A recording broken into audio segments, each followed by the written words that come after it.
निकले ये? चोर चोर चोर! नीचे! वो तेरा 2 टके का टट्टूपति क्या देता है तुझे जो मैं नहीं देता हूँ? प्यार देता है। मार के दूसरा गाल भी सुझा दूंगा तेरा। ये प्यार वार का नाम नहीं लेना मेरे सामने। ये घर दिया ना तेरे को, खर्चे के लिए इतने पैसे देता हूँ, ऊपर से नौकरी भी है, तो ये सब प्यार नहीं तो और क्या है? गुलामी है ये मेरे लिए। देखो, अब सब ये वापस ले लो, मुझे मेरे पति के पास रहना है। अरे तू खुद ही तो बोली कि तू उसके साथ खुश नहीं है। मैं बस इतना चाहती हूँ कि 6 सालों से आप मुझे नचाते आए हो।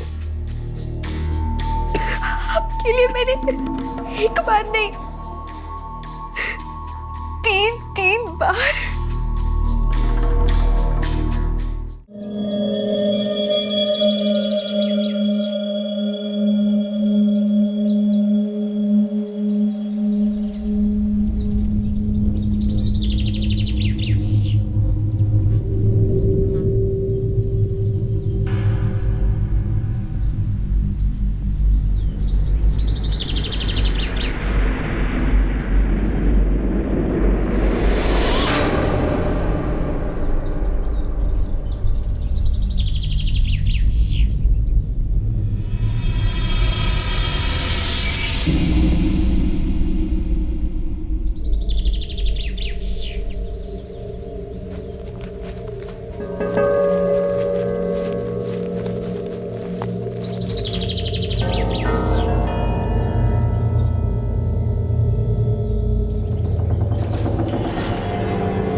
सर, कविता बैगा, रूम नंबर 67, मंदिर मार्ग, पुष्कर वाला।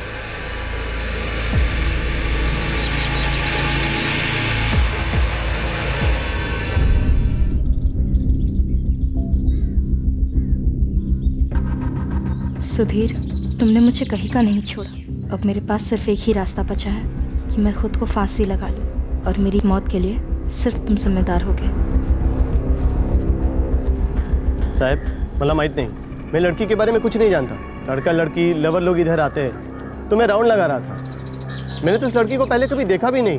खिड़की से पैर देखा तो लगा कुछ गड़बड़ है। करीब जाके देखा तो इसकी लाश लटक रही थी। सर, बॉडी के पास से सुसाइड नोट मिला है। किसी सुधीर की वजह से इस लड़के ने सुसाइड किया है। लवर्स के बीच का मामला लगता है सर। ऐसा लग रहा था कि ये एक आत्महत्या का मामला है। एक 19 साल की लड़की कविता ने अपने प्रेमी सुधीर की वजह से खुदकुशी कर ली। लेकिन क्या ये वाकई एक साधारण आत्महत्या का केस था?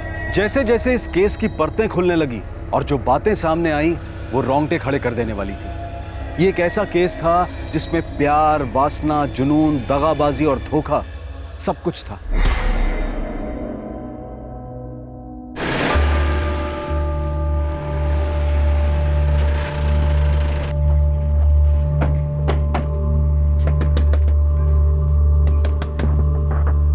स्मृति, बघ जरा। हाँ, बघते।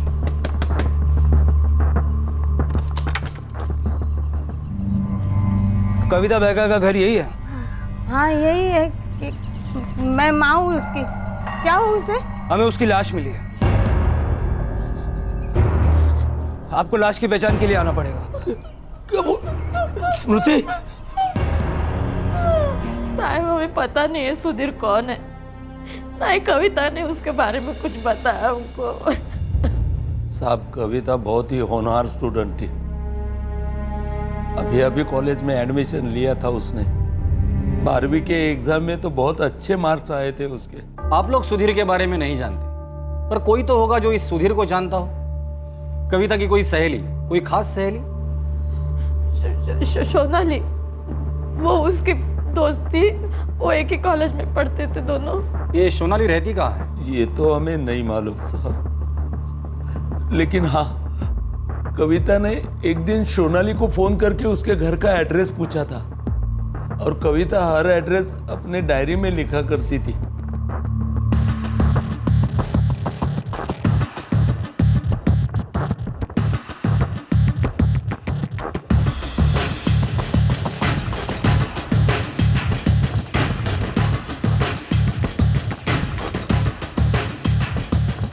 ये विक्टिम की डायरी और ये सुसाइड लेटर। दोनों की लिखाई जांचने में मुझे थोड़ा वक्त लगेगा। ओके।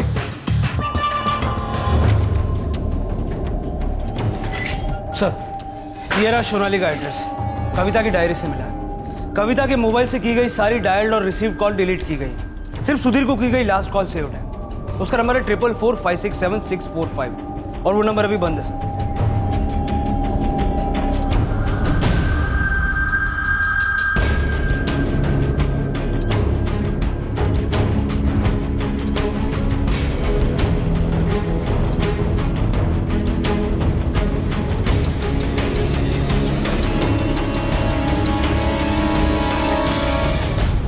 कविता के मोबाइल से सारे कॉल्स डिलीट किए गए।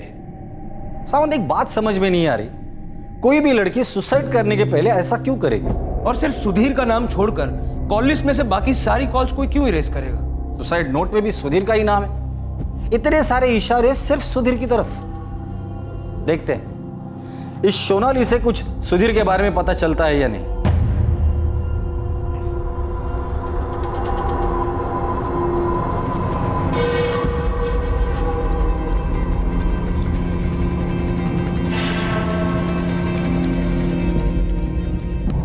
माफ़ कीजिएगा, डिटेल पोस्टमार्टम होने के बाद ही आपको डेड बॉडी मिलेगी।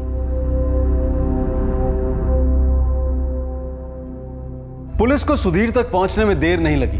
कविता की खास दोस्त सोनाली सुधीर को जानती थी और वो भी बहुत करीब से।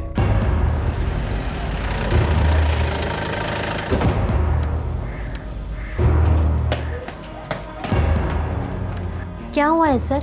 सोनाली, कविता बेगा तुम्हारी अच्छी दोस्त थी ना? जी सर, कविता मेरी अच्छी दोस्त थी।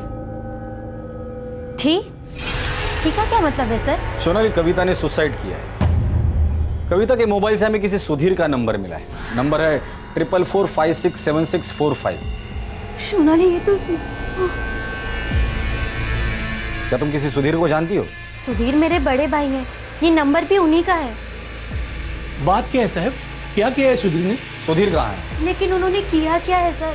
कविता ने अपने सुसाइड नोट में लिखा है कि वो सुधीर की वजह से आत्महत्या कर रही है। कहाँ है वो? सर, सुधीर भैया बैंक एग्जाम्स के लिए गए हुए हैं। कुछ ना कुछ गड़बड़ है सर, वो ऐसा कुछ नहीं कर सकते। कविता के मोबाइल से आखिरी कॉल सुधीर को की गई थी और उसने सुसाइड नोट में भी सुधीर का ही नाम लिखा।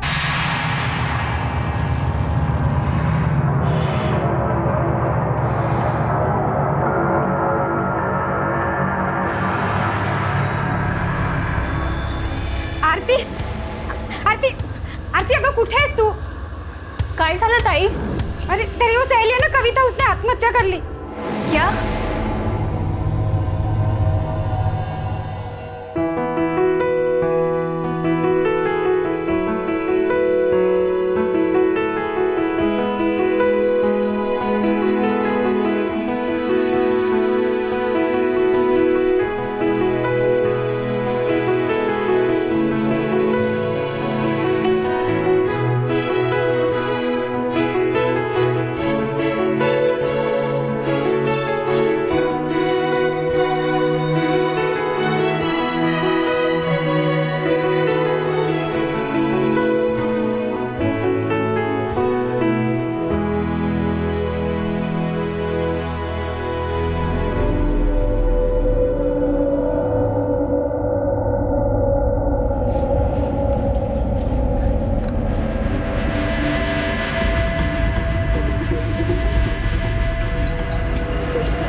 सर, मैंने कुछ किया नहीं है। सर,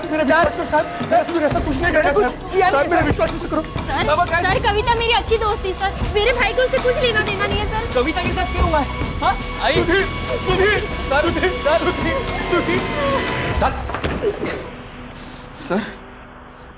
सर, मैं सिर्फ बैंक की एग्जाम देने गया था और आप जिस पुरानी बिल्डिंग की बात कर रहे हैं वहां पर मैं कभी गया ही नहीं, और मैं कविता के साथ क्यों जाऊंगा? सर, यकीन मानिए, कविता और मेरा कोई रिश्ता नहीं है। कविता मेरी बहन की दोस्त थी, उसकी क्लासमेट थी। सर प्लीज मेरा यकीन कीजिए। तुम्हारी दोस्त नहीं थी तो मरने से पहले उसने तुम्हें क्यों कॉल किया था? मुझे नहीं पता उसने कॉल क्यों किया था। वैसे अक्सर जब भी फोन किया करता था मैं खुद उसे फोन किया करता था सर। क्यों? वो तो तुम्हारी दोस्त भी नहीं थी, फिर तुम क्यों उसे कॉल करते थे? सर मेरी बहन के पास मोबाइल नहीं है। उसके बारे में जानने के लिए मैं कविता को फ़ोन किया करता था। शायद इसी वजह से कविता के मोबाइल में मेरा नंबर स्टोर है। सर मेरी बात का यकीन कीजिए, मैंने कुछ नहीं किया है सर। सर मैं बेकसूर हूँ, मुझे इसमें फंसाया जा रहा है कोई। सर लाख समझाने पर भी कविता ने एक नहीं सुनी। इसमें तुम्हारी भी गलती है स्मृति। अगर तुमने मुझे नहीं रोका होता तो ऐसा नहीं हुआ होता। अच्छा हुआ चली गई, जिल्लत तो नहीं झेलनी पड़ी।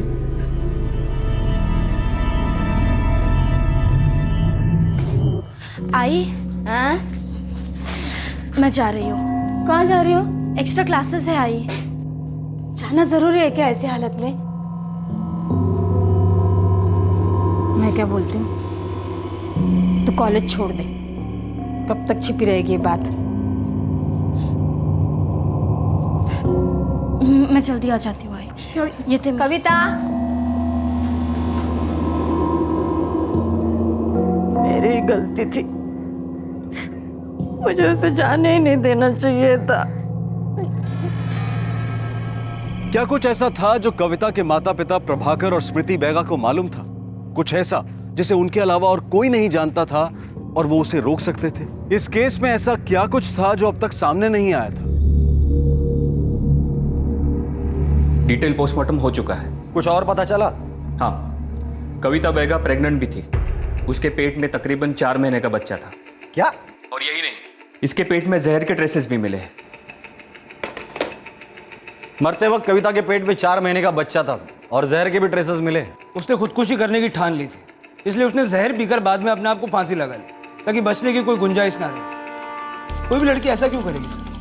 हो सकता है ये सब कविता ने किया हो, या ये भी तो हो सकता है कि किसी और ने ये सब किया हो।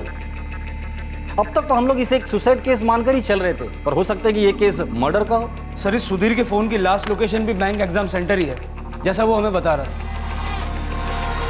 सावंत, ये सुधीर कहीं हमें गुमराह करने की तो कोशिश नहीं कर रहा है। कविता ने लास्ट कॉल सुधीर को किया था, सुसाइड नोट पे भी सुधीर का ही नाम है। सारे एविडेंस तो सुसाइड की तरफ ही इशारा कर रहे हैं। पर ऐसा भी तो हो सकता है कि सुधीर अपना फोन बैंक एग्जामिनेशन सेंटर में छोड़कर कविता के पास आया हो और उसका मर्डर किया हो, एक परफेक्ट प्लानिंग के साथ।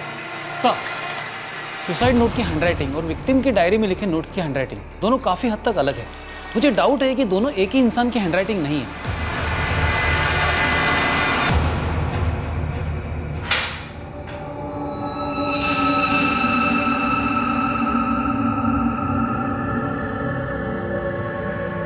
कविता ने आत्महत्या नहीं की थी। मुझे नहीं पता उसने आत्महत्या की थी या नहीं। मुझे सिर्फ इतना पता है कि मुझे इसमें फंसाया जा रहा है। मुझे फंसाया जा रहा है? हाँ।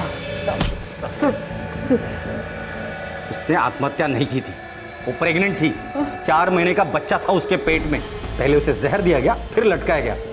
सुसाइड तो एक नाटक था जो तुमने रचा था। तो मैंने एक बात बता, उसके घर वालों को पता था वो प्रेग्नेंट है? अबे बोल। सर, मुझे नहीं पता वो प्रेग्नेंट थी या नहीं सर। सर मैं तो सिर्फ इतना जानता हूँ कि वो मेरी बहन की दोस्त थी। इसके अलावा मुझे कुछ नहीं पता सर। सर मेरा यकीन कीजिए सर, मेरा किसी लड़की के साथ कोई अफेयर नहीं है सर। मैं तो अपने करियर पे फोकस कर रहा हूँ सर। कोई मुझे फंसा रहा है, कोई जानबूझ के ये सब कर रहा है और आप मुझे सर मैंने कुछ नहीं किया है, बेकसूर हूँ मैं सर।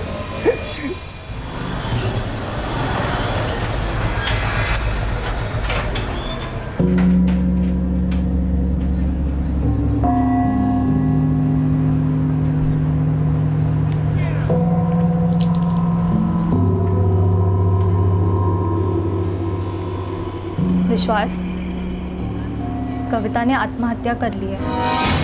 क्या? कैसे?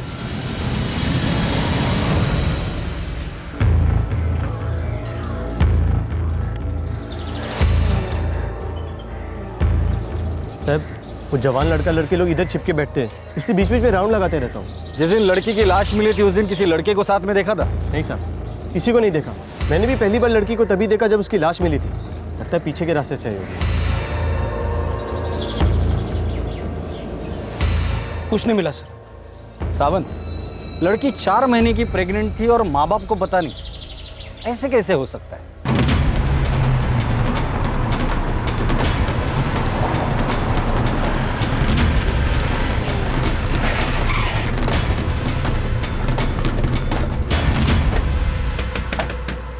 पहले हमें लगा था कि आपकी बेटी का केस एक सुसाइड केस है, और अब लगता है कि एक मर्डर केस है।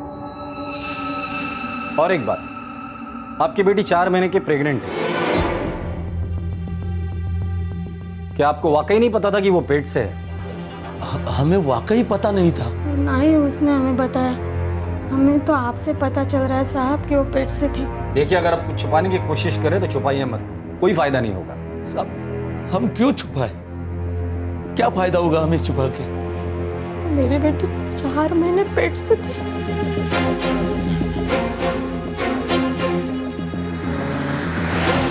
ऐसा हो ही नहीं सकता कि घर वालों को कुछ पता ना हो।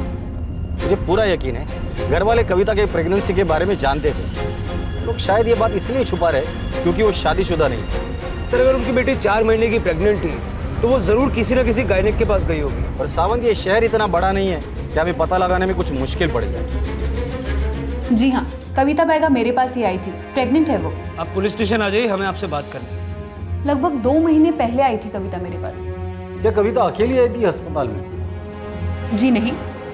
तो फिर कौन आया था उसके साथ? कविता की माँ थी उसके साथ। आपकी बेटी पेट से है, 8 हफ्ते हुए हैं।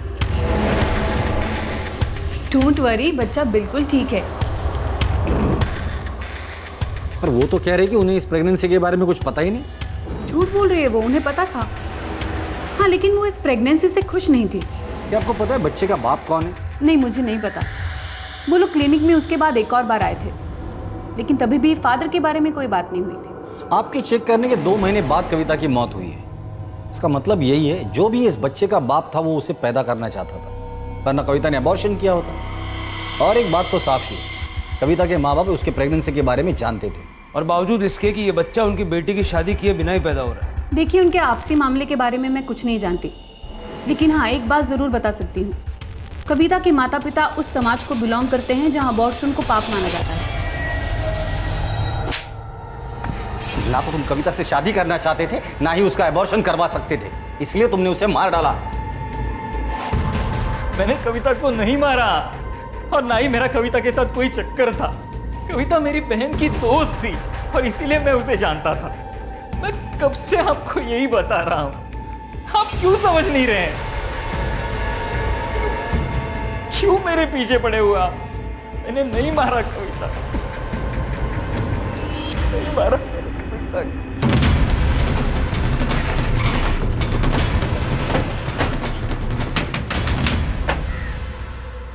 आप दोनों को अच्छी तरह से पता था कि कविता प्रेग्नेंट थी, और शायद ये भी पता था कि वो मरने वाली है।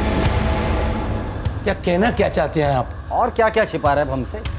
इस बच्चे के बाप का नाम, या आप दोनों ने मिलकर कविता को मारा है? अरे, या उस बच्चे के बाप के साथ मिलकर आपने उसे मरवाया है? साहब, आप बेबुनियाद इल्जाम लगा रहे हैं हम पर। इल्जाम नहीं लगा रहे, पूरे दावे के साथ कह रहे प्रभाकर जी। आप ही गई थी ना कविता को लेकर डॉक्टर आदित्य के पास, जब कविता के पेट में 2 महीने का बच्चा था।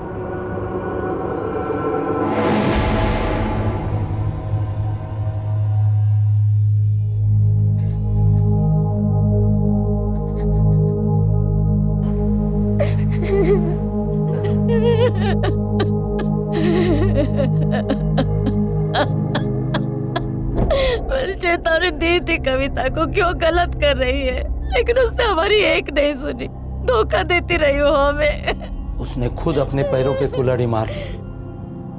बच्चे के बाप का नाम क्या है? विश्वास, विश्वास गमता।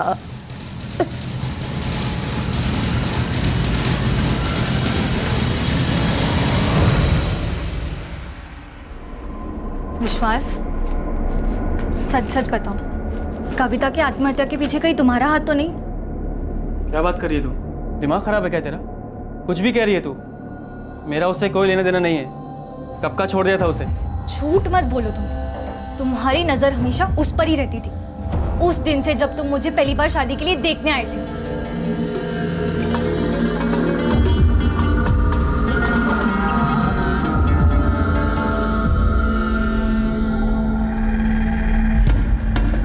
ये विश्वासघाता कौन है? कविता की सहेली आरती का पति। और फिर सामने आया एक ऐसा सच जो शॉकिंग था। एक दोस्त अपनी दोस्त की पीठ में ही छुरा भोंक रही थी। एक आदमी दो लड़कियों की भावनाओं के साथ खेल रहा था, और दो परिवार मिलकर भी एक आदमी और एक लड़की को अपनी और अपनों की जिंदगी बर्बाद करने से नहीं रोक पाए।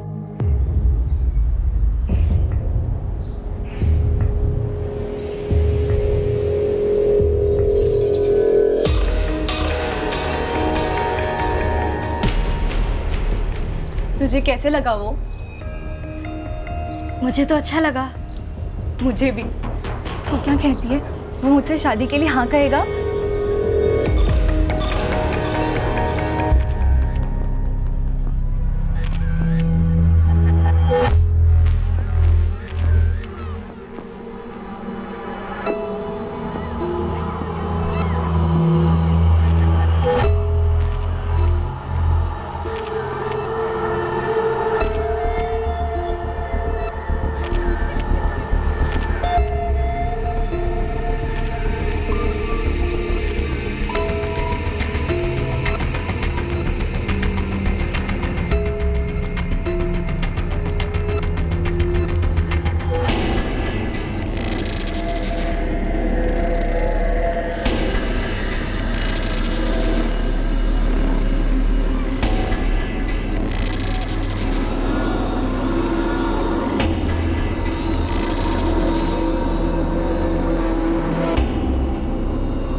अब तुम ये मत कहना तुम मुझे पसंद नहीं करते। छुप छुप के मुझे देखती हो ना। हाँ, लेकिन अब तुम मेरे दोस्त आरती के पति हो। पर फिर भी तुम मुझे पसंद करती हो, है ना?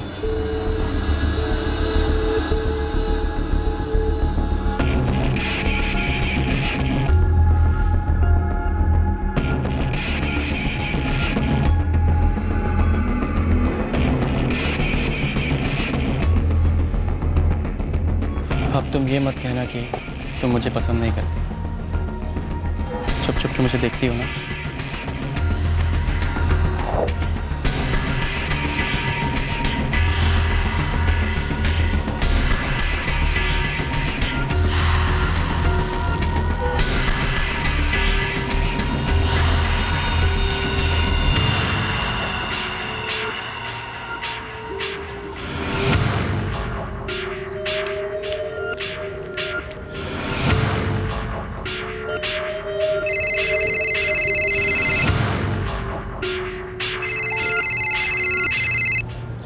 हेलो। हेलो। बोलो कविता, मैं तुम्हारी आवाज़ पहचानता हूँ। आरती है? अच्छा, मुझे तो लग रहा है तुमने मुझसे बात करने के लिए फ़ोन किया। वो मैं आपके फ़ोन का वेट कर रही थी, तो मैंने सोचा कि अब हमेशा करूँगा, लेकिन हम फ़ोन पर कब तक बातें करते रहेंगे? अच्छा सुनो, कल मैं आरती को छोड़ने मायके आ रहा हूँ, मिलोगी ना? मैं काफ़ी दिनों से कोशिश कर रहा था तुमसे मिलने के लिए। कविता, मैं तुम्हारे लिए किसी को भी छोड़ सकता हूँ, आरती को भी। जब मैंने पहली बार तुम्हें देखा था, मुझे तब से ही तुमसे बहुत प्यार हो गया। तो फिर आरती से शादी करने के लिए हाँ क्यों कहा? क्योंकि मैं वहाँ आरती को देखने आया था। तुम मुझे पसंद आई हो, ये बात मैं किसी को बता नहीं पाया। मैं तुम्हें जितना देखता था, मेरी चाहत तुम्हारे लिए उतनी ही बढ़ती जाती थी। तब मौका नहीं मिल पाया था ये बात बोलने का, पर आज मिला है। कविता, मैं तुमसे प्यार करता हूँ।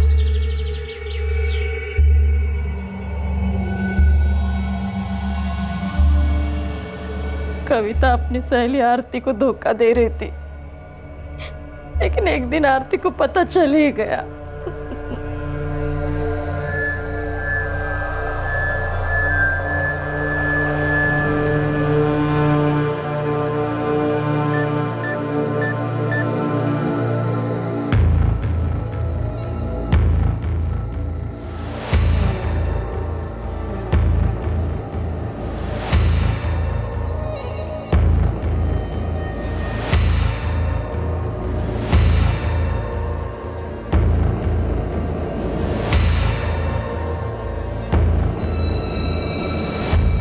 कविता?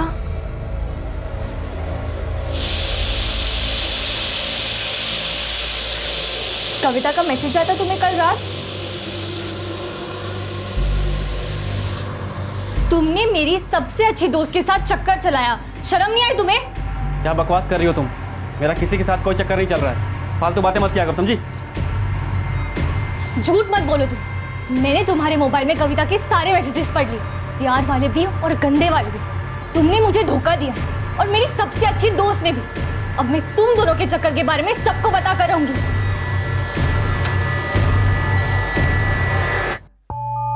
कविता, कैसी दोस्त है तू मेरी? तूने मेरे पति के साथ रिश्ता जोड़ा और मेरी पीठ पे छुरा घोंप दिया। क्या कह रहे हो आरती तुम? ए बगा स्मृति जी, आरती जो बोलते हैं ना, वो 16 आने सच बोल रही है। और एक बात आप लोग अच्छे से समझ लीजिए, कविता को आरती का घर बर्बाद नहीं करने देंगे हम। बेहतर होगा कि कविता को आप अच्छे से समझा दीजिए, वरना आगे जो होगा ना, उसके जिम्मेदार आप दोनों होंगे। एक मिनट रघु जी, एक मिनट। कविता, क्या ये सच है? कविता, मैं तेरे मुंह से सुनना चाहता हूं।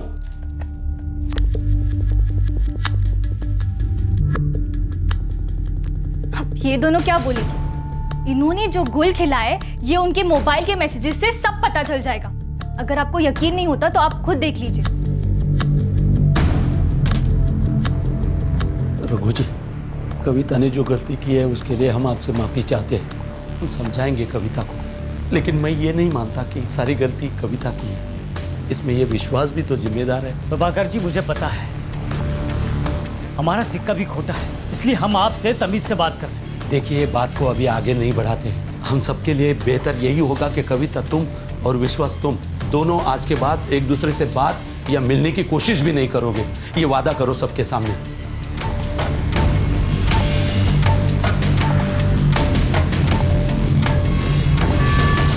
नहीं मिलूंगी। नहीं मिलूंगा।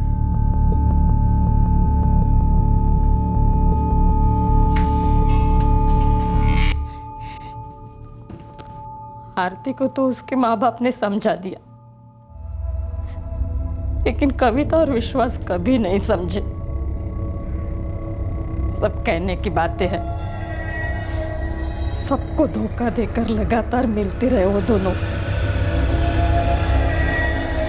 ले, तुझे अच्छी लगती ना भाजी? क्या हुआ? ए बेटा, ए कविता, कविता, ये राजा, क्या हुआ? कब से हो रही उल्टियाँ? एक हफ्ते से।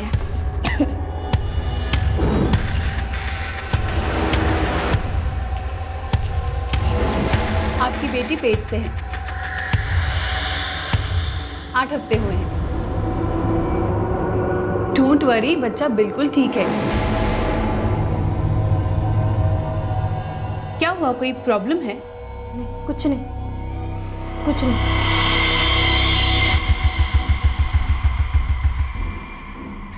कौन बाप है इस बच्चे का? विश्वास है क्या?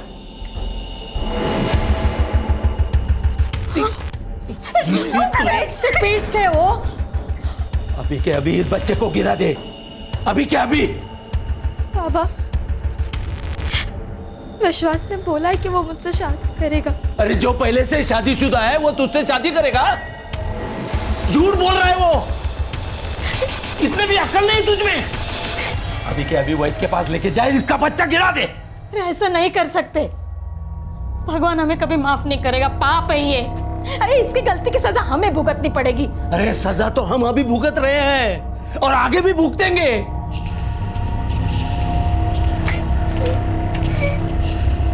अगर उसने शादी भी की ना इससे, तो वो आरती के साथ गलत होगा।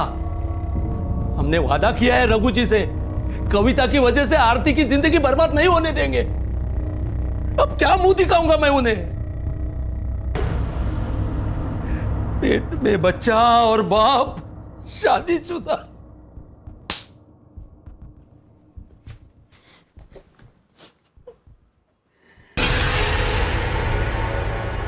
ये आरती रहती कहाँ है?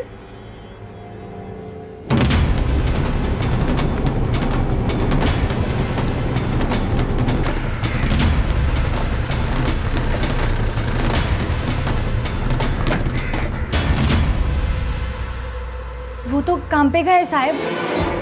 काय झालं? कविता मर्डर केस के बारे में कुछ पूछताछ करनी है. क्या काम करता है? साहब अब मेरी बात का यकीन करो साहब. साहब मेरा कविता से कोई लेना देना नहीं है साहब. मैंने चुप. साहब मैं सच बोल रहा हूँ साहब. मैंने कुछ नहीं किया साहब. मैं तो सर साहब बताता हूँ. साहब बताता हूँ साहब. बोल. साहब मैं कविता से शादी नहीं करने वाला था साहब. पर वो बच्चा गिराने को तैयार नहीं थी साहब. विश्वास, मैं माँ बनने वाली हूँ. क्या कह रही है तू? हाँ, डॉक्टर ने बोला है कि बच्चा 2 महीने का हो चुका है. देख कविता, मैं तुझसे बहुत प्यार करता हूँ, लेकिन इस बच्चे को अभी गिराना होगा. क्या? क्यों? देख समझने की कोशिश कर. मैं आरती को अभी नहीं छोड़ सकता. वो भी बच्चे की माँ बनने वाली है. देख हमें थोड़ा इंतजार और करना पड़ेगा. तू समझ मेरी बात, समझ रही ना? तो जिंदगियों के साथ खेल रहा था तू. दोनों को धोखा दे रहा था. मुझे नहीं लगा था ये दोनों अपना वादा तोड़ देंगे. मुझे लगा था कि विश्वास ने कविता के साथ सारे रिश्ते तोड़ दिए. मैं सब कुछ भुलाकर नई जिंदगी के सपने देखने लगी. पर अब सब कुछ बिखर गया. बस कर. कविता ने सुसाइड नहीं किया था, तुमने उसे मारा था. साहब मैंने उसे समझाने की बहुत कोशिश की थी कि वो बच्चा गिरा दे, पर वो एक ही रट लगाए बैठी थी साहब.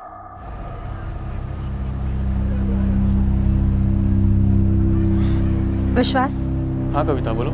हमारा मिलना बहुत जरूरी है.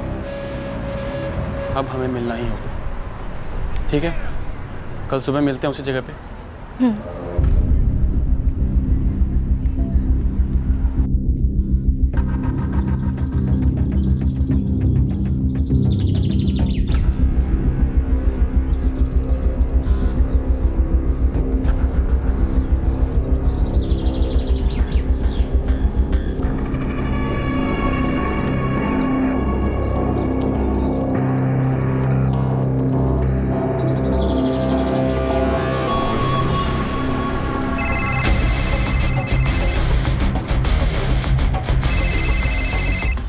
हाँ मैं 10 मिनट वहीं आ रहा हूँ.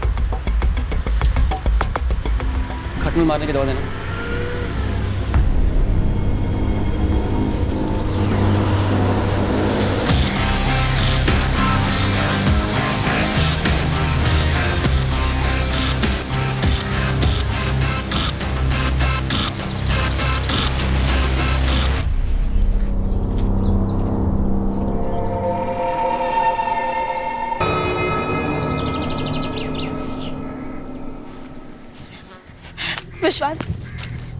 विश्वास, मैं ये बच्चा नहीं गिराऊंगी. ये पाप है.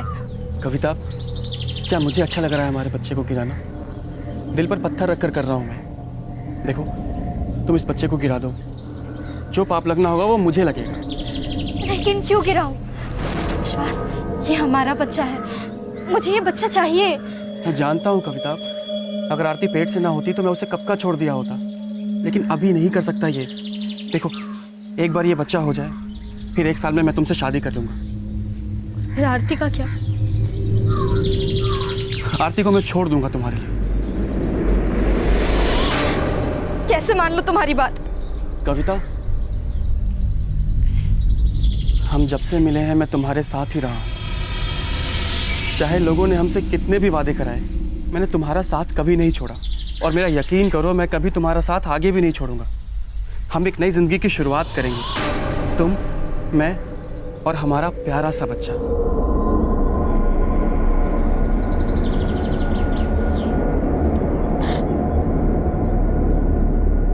मुझे तुम पर पूरा भरोसा है विश्वास.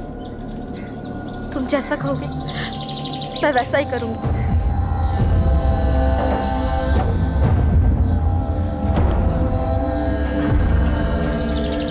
ये लो, ये आयुर्वेदिक दवा है, खास तुम्हारे लिए बनवाया है. इसे पी लो, तुम्हें तकलीफ भी नहीं होगी और बच्चा भी चला जाएगा. इसे कुछ पता नहीं चलेगा. ये लो, पी लो इसे. कविता का खून तुमने किया था, फिर इल्जाम सुधीर पे क्यों डाला? ये सुधीर बीच में कहां से आ गया? साहब, मैं और कविता जब भी मिलते थे ना साहब, तो अक्सर कविता को सुधीर के फोन आते थे। कविता, हम लोग कुछ दिनों के लिए ना बाहर चलते हैं। कहाँ?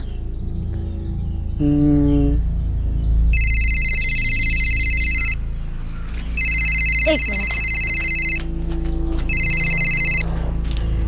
हेलो, हाँ सुधीर, हाँ हाँ, मैं कल मिलके बात करती हूँ। Okay, bye.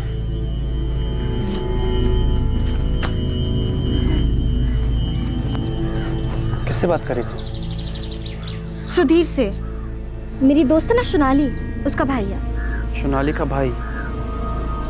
सोनाली का भाई तुम्हें क्यों फोन करता है? क्योंकि सोनाली के पास फोन नहीं है, इसलिए वो सोनाली से बात करने के लिए मुझे फोन करता है। तो तुमने उसे ये क्यों कहा कि कल मिलकर बात करती हूँ? क्योंकि कल मैं सोनाली से मिल रही हूँ ना, तो जब उससे मिलूंगी तब उससे बात करूंगी।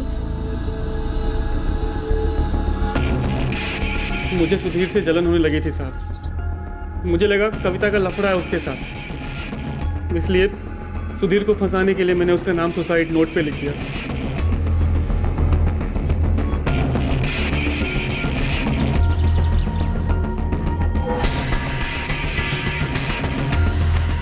साले, तुझे अंदाजा भी है एक साथ कितने बेगुनाह लोगों की जिंदगियां बर्बाद की है तूने? कविता, उसके पेट में पलने वाला बच्चा, तुम्हारी अपनी बीवी आरती, उसके पेट में पलने वाला बच्चा, कविता के माँ बाप, तुम्हारे अपने माँ बाप।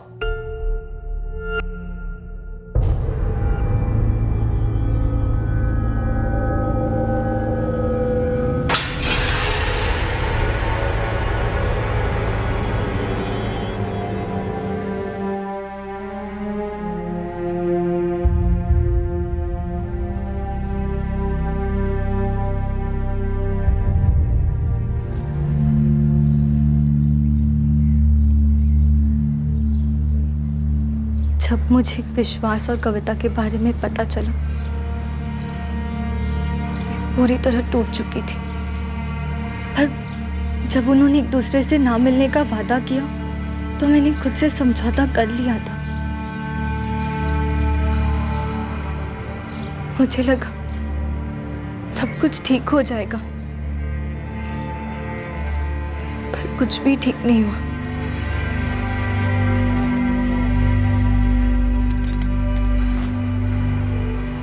गलती मेरी थी। मुझे पहले ही समझ लेना चाहिए था कि जो आदमी और लड़की मेरे पीठ पीछे इतना सब कुछ कर सकते हैं, वो कुछ भी कर सकते हैं।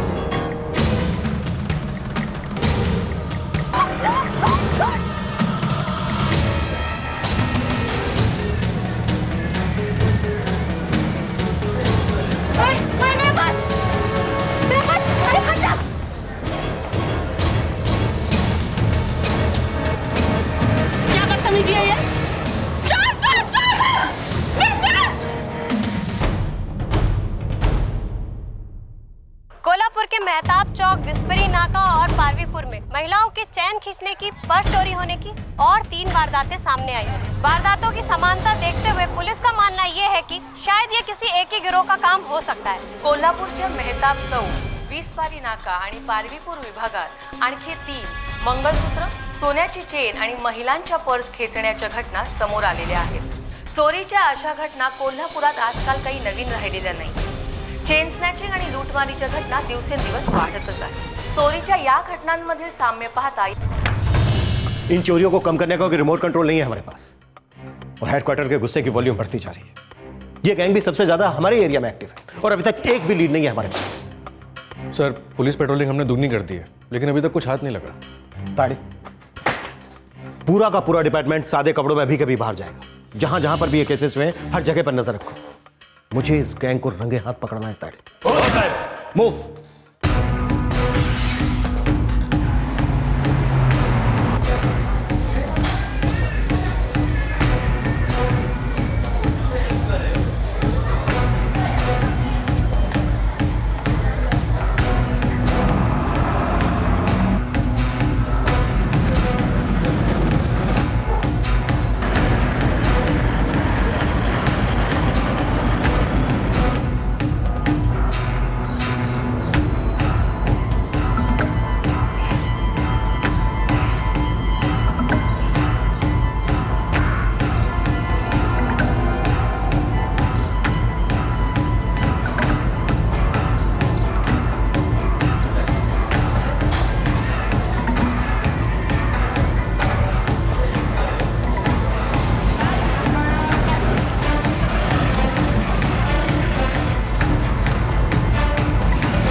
कोल्हापुर पुलिस इस ढीठ गिरोह के पीछे हाथ धोकर पड़ गई थी।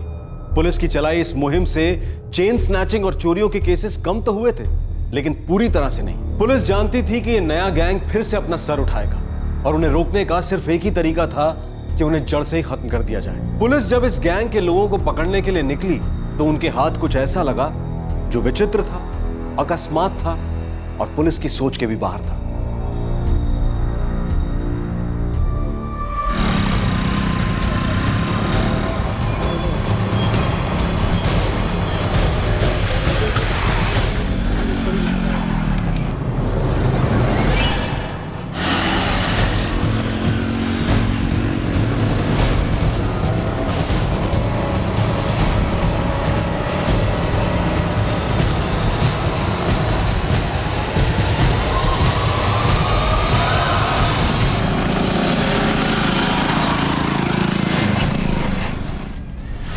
अरे क्या है भैया, ये रोज रोज का धंधा फान लिया आप लोगों ने। अरे हम कुछ बोलते नहीं, इसका मतलब ये थोड़ी होता कि आप जो मर्जी है ऐसा करिए।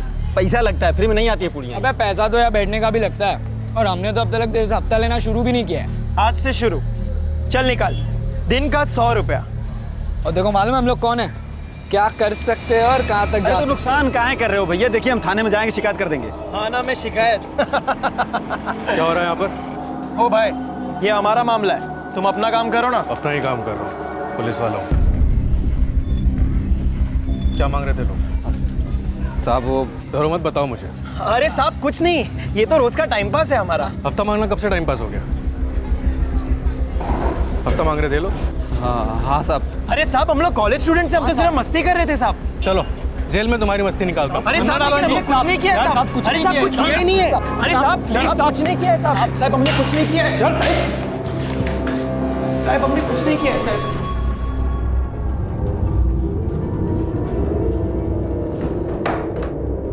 सर हम तो कॉलेज स्टूडेंट है सर, और वो भेल वाले के साथ मजाक कर रहे थे सर। सर जिस तरह से ये दोनों मार्केट में घूमते हैं उससे तो ऐसा लगता है कि ये वो चोरी करने वाले गैंग के मेंबर्स हैं। गैंग? कौन सा गैंग साहब? हम किसी गैंग वैंग को नहीं जानते। सर इनकी हरकतों से लगता है कि या तो इन चोरियों में शामिल है या तो उस गैंग तक खबरें पहुंचाते हैं। ये क्या बात कर रहे हैं साहब? साहब हम तो कॉलेज स्टूडेंट्स हैं साहब, हम मजाक कर रहे थे उस भेल वाले के साथ।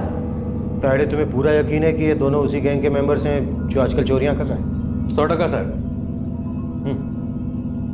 और इनके खिलाफ कोई ठोस सबूत नहीं है ना? मिल जाएगा सर, दोनों की चमड़ी उधेड़ लूंगा, सब उगल देंगे। शेख चमड़े का पट्टा ला। Sir sir sir sir sir sir sir आप ही हमें बचा सकते हैं सर। सर हम लोग कॉलेज स्टूडेंट्स हैं सर, हमने कुछ नहीं किया। ताड़े कुछ मत कहना इसको। शेख इसको मेरे कैबिन में लेकर।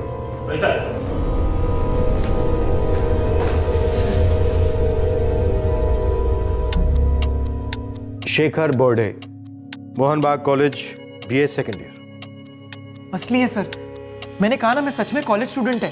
वो साहब को जरूर कुछ गलतफहमी हुई है मेरे बारे में। तुझे लेकर हुई होगी शेखर, पर तेरा जो ये दोस्त है ना, ये मुझे गड़बड़ लगता है। क्या नाम बताया तूने इसका? प्रसाद करांडे। मगर साहब वो भी मेरे साथ कॉलेज में ही पढ़ता था। मतलब साहब वो इसी साल से नहीं आ रहा है। अच्छा बहुत मुश्किल होता है ना कॉलेज के साथ फुल टाइम जॉब करना। लेकिन साहब प्रसाद फुल टाइम जॉब नहीं करता है। तो फिर फुल टाइम क्या करता है? चोरी, चेन खींचना।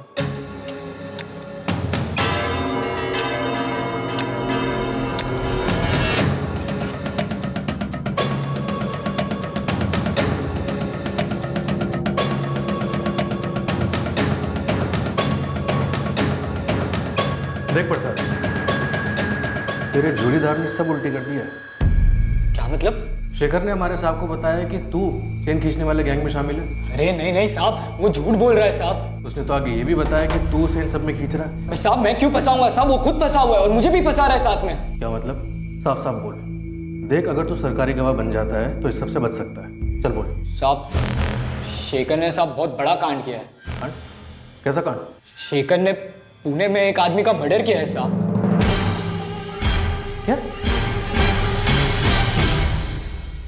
क्या ये दो कॉलेज स्टूडेंट शेखर और प्रसाद पुलिस को गुमराह करने के लिए मनगढ़ंत कहानियां सुना रहे थे, जैसा कि क्रिमिनल्स अक्सर करते हैं? या फिर कोल्हापुर पुलिस के हाथ कोई ऐसा केस लगने वाला था जो अब तक गुमनामी की कब्र में दफन था? मत मारो साहब, साहब मत मारो साहब, साहब कुछ नहीं किया साहब। चल बोल, पुणे में तूने किसका मर्डर किया था? बोल। अरे साहब वो प्रसाद झूठ बोल रहा है साहब, वो कुछ भी बोल रहा है साहब, मैं पुणे गया ही नहीं साहब, कोई मर्डर नहीं किया साहब, वो मुझे फंसा रहा है साहब, प्लीज। मुझे तो लगता है कि तुम दोनों मिलकर हमें फंसा रहे हो। नहीं साहब, साहब ऐसा कुछ नहीं है साहब, साहब छोड़ दो साहब, साहब छोड़ दो साहब, कुछ नहीं किया है साहब, साहब छोड़ दो साहब, साहब कुछ नहीं किया साहब।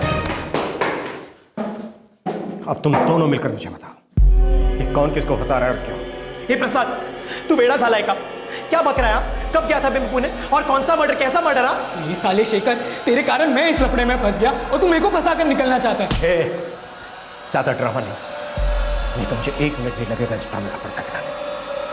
शेख, चलो लेके तो आज चंबे का पट्टा। नहीं सर, मेरे को मार नहीं खाना है सर, और ये शेखर ने मेरे को मिलने बुलाया था सर। क्या रे शेखर, अचानक से पुणे क्यों गया था? अरे मैं अकेला नहीं गया था रे, वो अपना संजय डांगी है ना, वो लेकर गया था मेरे को। वाट लगा दी साले। क्यों? ऐसा क्या हुआ पुणे में? कांड हो गया यार, मर्डर हो गया। तू किया मर्डर? अरे मैं अकेला नहीं था रे, लेकिन देख प्रसाद, इस बारे में किसी से चूं तक नहीं करना, तुला आईची शपथ है। ये संजय नागे कौन है? सर ये प्रसाद को कुछ हो गया, झूठ पे झूठ बोले जा रहा है, इसी ने कुछ किया होगा। नहीं सर, मैंने कुछ नहीं किया है सर। कौन है संजय नागे? सर वो अपना सिविल हॉस्पिटल है ना, उसमें वार्ड बॉय का काम करता है, इसी का दोस्त है, इसी ने मुझसे मिलवाया था। शेखर आता सांग की ये भी झूठ है, सांग ना। अरे चचा, अरे ये रोने धोने से जल्दी नंबर नहीं आएगा। हाँ, ये आपको ना ये 200-300 रुपए देना ही पड़ेगा। हाँ बाबा, कानून है ना यहाँ का चचा, देना तो पड़ेगा। कानून पता है? लॉ। क्या रे डांगे, बहुत कानून झाड़ रहा है आजकल। हाँ,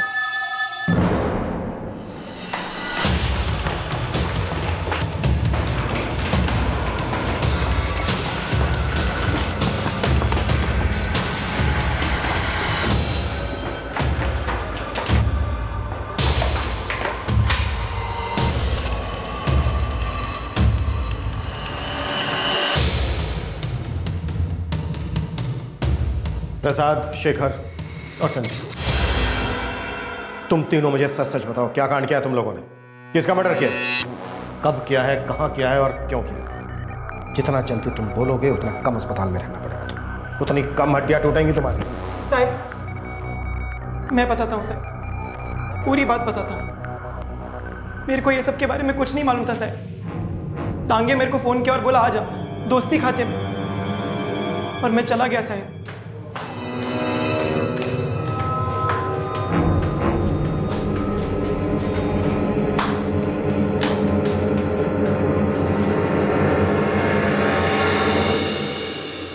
चल बात करनी।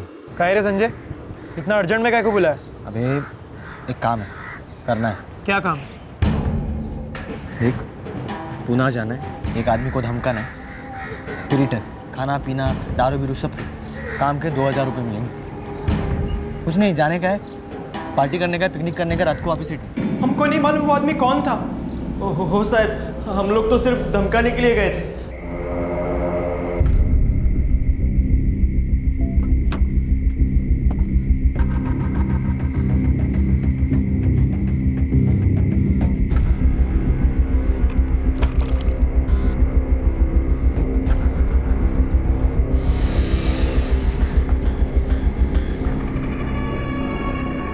कौन था वो आदमी? पता नहीं सर।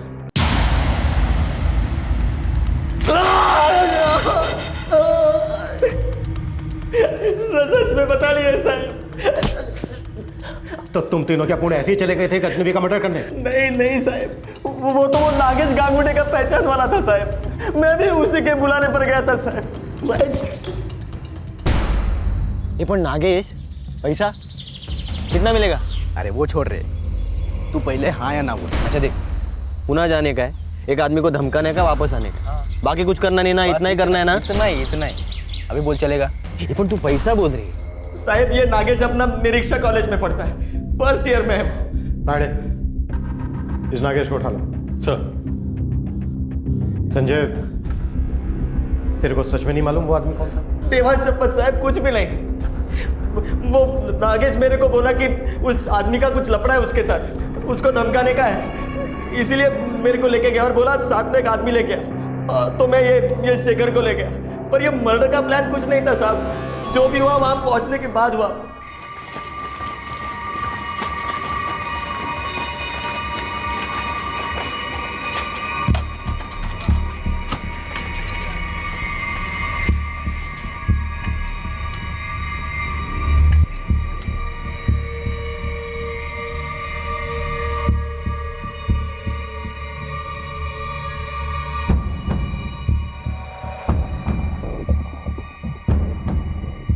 साला इसको धमकाना है, इसको पहले से पी के आउट पड़ा है रे।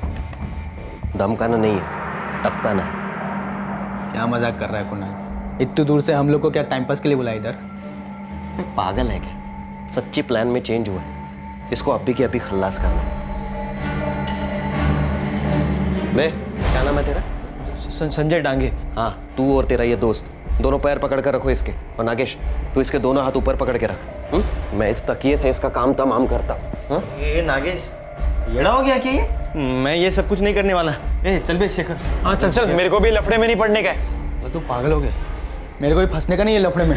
ए सोच लो ना तुम लोगों के बिना भी अकेला मैं इसे मार सकता हूँ, लेकिन नाम तो तीनों का आएगा। और अगर नहीं आया ना तो भी मैं गारंटी देता हूँ आएगा। ये देख, तू फंसा रहा है हम लोग को। हैं? माला माल भी तो कर रहा हूँ ना। सबको 2-2 हज़ार की जगह 5-5 हज़ार दे रहा हूँ, और वो भी रोकड़ा। चलो अब जल्दी करो, चल देर हो जाएगी। चल चल चल चल चल चल, चल। पैर पकड़ो इसके जल्दी।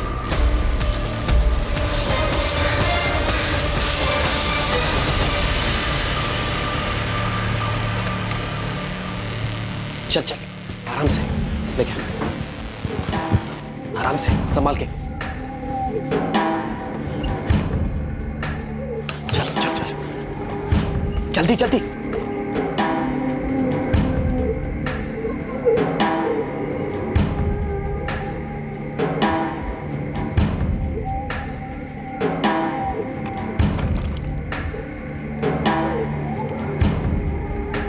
याना काय झाला?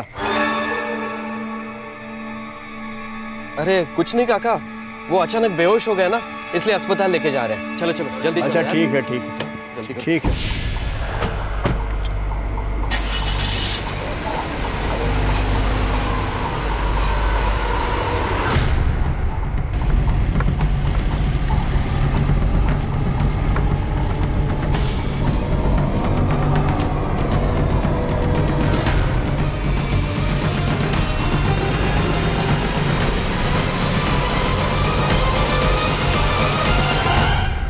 अबे क्या हुआ? गाड़ी क्यों रोक दी? तुम लोग नीचे उतरो और बॉडी को नीचे लिटा दो। नीचे उतरो मतलब? ये दोनों कहाँ जाएंगे? ये लोग बस पकड़कर कोल्हापुर जाएंगे। चलो यार जल्दी नीचे उतरो। क्यों लेकिन? क्योंकि तुम और मैं लाश को ठिकाने लगाएंगे। जितने ज्यादा लोग उतनी ही ज्यादा मगजमारी। ये ले पैसे ले और बॉडी को नीचे लिटा दे। जल्दी चल फटाफट कर। चल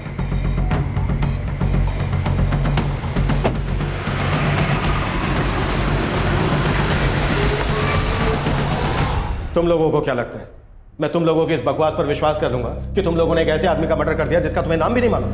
साहब मैं छोटी बच्ची की कसम खाता हूँ, मेरे ऐसा ही हुआ था। हाँ साहब, हम लोगों को उसका नाम तक नहीं मालूम। इलाके का नाम बोलो, घर का नंबर बोलो, जल्दी। सॉरी साहब, लेकिन हम लोगों को वो भी नहीं पता। हम लोग पुणे में नए थे साहब, इसलिए ज़्यादा पूछताछ नहीं किया, बस चले गए उस नागेश के साथ। सर ये नागेश कांटेक्ट में नहीं आ रहा है, कॉलेज में भी नहीं और घर वालों को भी नहीं पता, मोबाइल भी स्विच ऑफ है।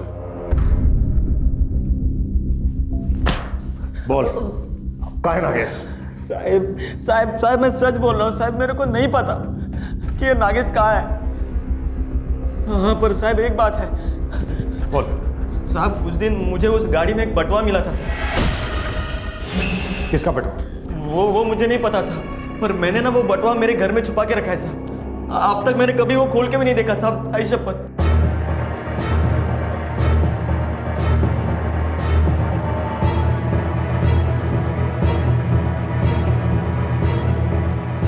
साहेब सापडलं.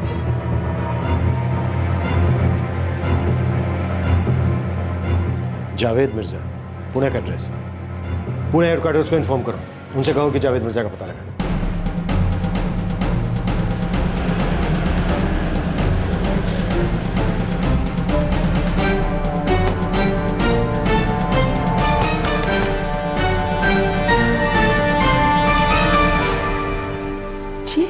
जावेद मिर्जा का घर है? जी हाँ, मैं उनकी बीवी वाहिदा। जावेद कहाँ है? वो हैदराबाद गए हैं सर। क्या काम करता है वो ब्रोकर है, प्रॉपर्टी का काम करते हैं। उसका नंबर दीजिए। 44488। The number you have called is currently switched off. Please try again later. Thank you. कब गए हो हैदराबाद? 4-5 दिन पहले गए हैं सर। आपकी उनसे आखिरी बार बात कब हुई? जाने के पहले बात हुई थी। उनका मोबाइल फ़ोन ख़राब है सर। मतलब 4-5 दिनों से आप दोनों के बीच कोई बात नहीं हुई? नहीं, आखिर बात क्या है? ऐसा पहले भी हुआ है। साहब बताइए ना क्या हुआ है। सर, पुणे से फ़ोन आया था कि जावेद मिर्जा पुणे का ब्रोकर है, किसी डील के लिए हैदराबाद गया। फिलहाल उसका फ़ोन स्विच ऑफ है। ताड़े, कहीं ऐसा तो नहीं है कि इस गैंग ने जावेद मिर्जा को भी ठिकाने लगा दिया हो? एक मर्डर की कहानी सुनाई गई थी, पर सवाल यह था कि क्या वाकई में कोई मर्डर्स हुए थे या फिर ये कोई खिचड़ी पकाई जा रही थी। पुलिस कस्टडी में 2 ऐसे लोग थे जो मर्डर में शामिल होने की बात कबूल कर रहे थे, पर वो ये कह रहे थे कि उन्हें सिर्फ उस आदमी को धमकाने के इरादे से बुलाया गया था और बाद में प्लान बदल दिया गया। कौन था यह शख्स जिसने प्लान बदला था? क्या था उसका मकसद? इस शख्स तक पहुंचने का पुलिस के पास सिर्फ एक ही तरीका था, कोल्हापुर के लोकल कॉलेज का स्टूडेंट नागेश गांगुर्डे।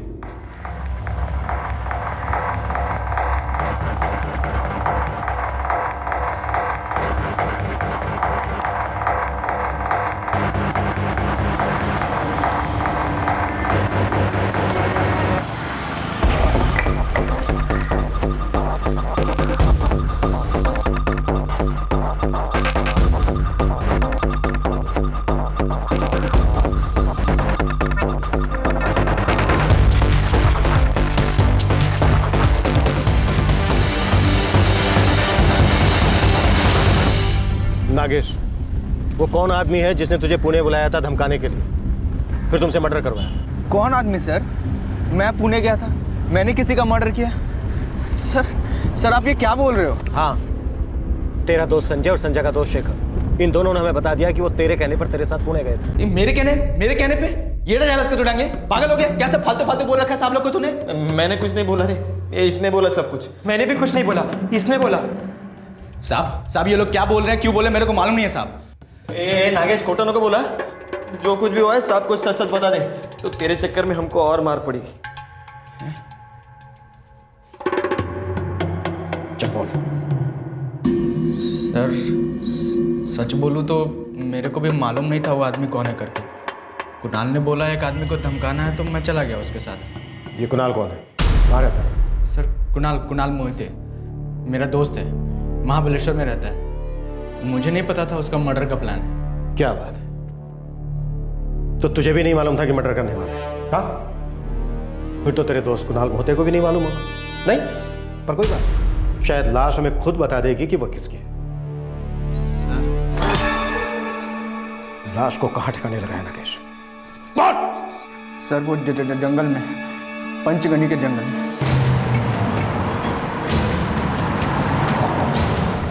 तो तुमने और कुणाल ने मिलकर लाश को ठिकाने लगाया?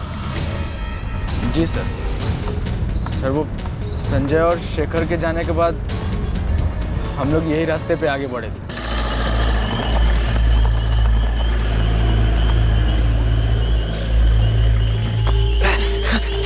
चल आराम से,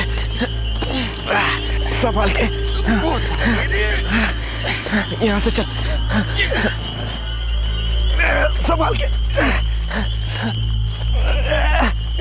नागेश, ये जगह मुझे ठीक लग रही है, यही रखते हैं। चल संभाल के। सुन, मैं सामान लेकर आता हूँ गाड़ी से, तू यही रुक। जल्दी चल।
केरोसिन इसी कैन से डाला था? हाँ सर। ताड़े, इन हड्डियों को इकट्ठा करके फॉरेंसिक भिजवा दो। सर उठाओ।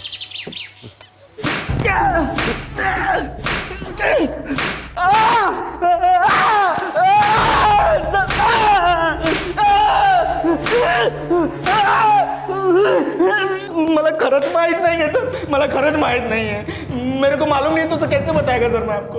तुझे नहीं मालूम तो फिर किसको मालूम है? हाँ, कुणाल को सब पता है सर। कहाँ मिलेगा ये? महाबलेश्वर में उसके घर का एड्रेस लेकिन मालूम नहीं है सर मुझे। उसका नंबर पता है सर। नंबर बोल। 445678 ताड़े फोन मत कर, इस नंबर से उसका एड्रेस निकलो, महाबलेश्वर जाकर उठा लेते हैं सारे।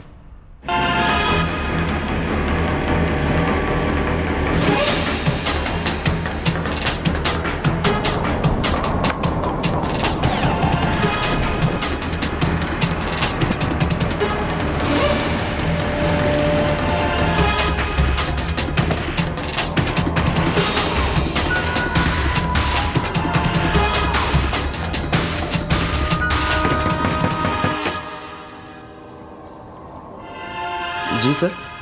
कुणाल भाई थे? होए साहब। आइए ना सर, अंदर आइए। नहीं, अंदर तुझे जाना है। चल घेरे आला। लेके साहब। आओ साहब, मैंने कुछ नहीं किया साहब, मेरी बात समझने की कोशिश कीजिए। दिमाग में कुत्ते क्यों जाता रे? दादा किधर लेके जा रहा? कुणाल, अरे क्या हुआ? साहब रुको। दादा क्या कर रहे हैं? साहब, अरे साहब आप मुझे ये तो बताइए कि आप मुझे किस चार्ज पर अरेस्ट कर रहे हैं? बहुत कानून जानता है तू कुणाल। साहब ऐसी बात नहीं है, बस पढ़े लिखे लोगों को अप डाउन कराता हूँ। टूरिस्ट ड्राइवर हूँ ना साहब। आपको कुछ गलतफहमी हो रही है साहब, शायद आप किसी दूसरे को ढूंढ रहे हैं साहब। आप दरअसल पंचगनी के जंगल में हम कुछ ढूंढने गए और हमें वहाँ कुछ और मिला। क्या बोल रहे हैं सर आप? मुझे कुछ समझ में नहीं आ रहा है साहब। वो लाश पूरी तरह से जली नहीं थी कुणाल। कौन सी लाश साहब? यही तो हम भी जानना चाहते हैं कुणाल कि वो लाश किसकी थी। देखिए, इस स्कल या इन बोन्स की स्टडी करके ये अंदाजा लगा पाना बहुत मुश्किल है कि ये एक्चुअली किसका है, या ये कितना पुराना है, या इसके साथ क्या हुआ था। मतलब ये काफी पुराना भी हो सकता है, लेकिन इसकी उम्र पता लगाई जा सकती है। इसके लिए हमें अलग कार्बन डेटिंग करनी पड़ेगी। काफी कॉम्प्लिकेटेड प्रोसीजर है, ये हम यहाँ नहीं कर सकते। ये बोन्स हमें मुंबई भेजने पड़ेंगे।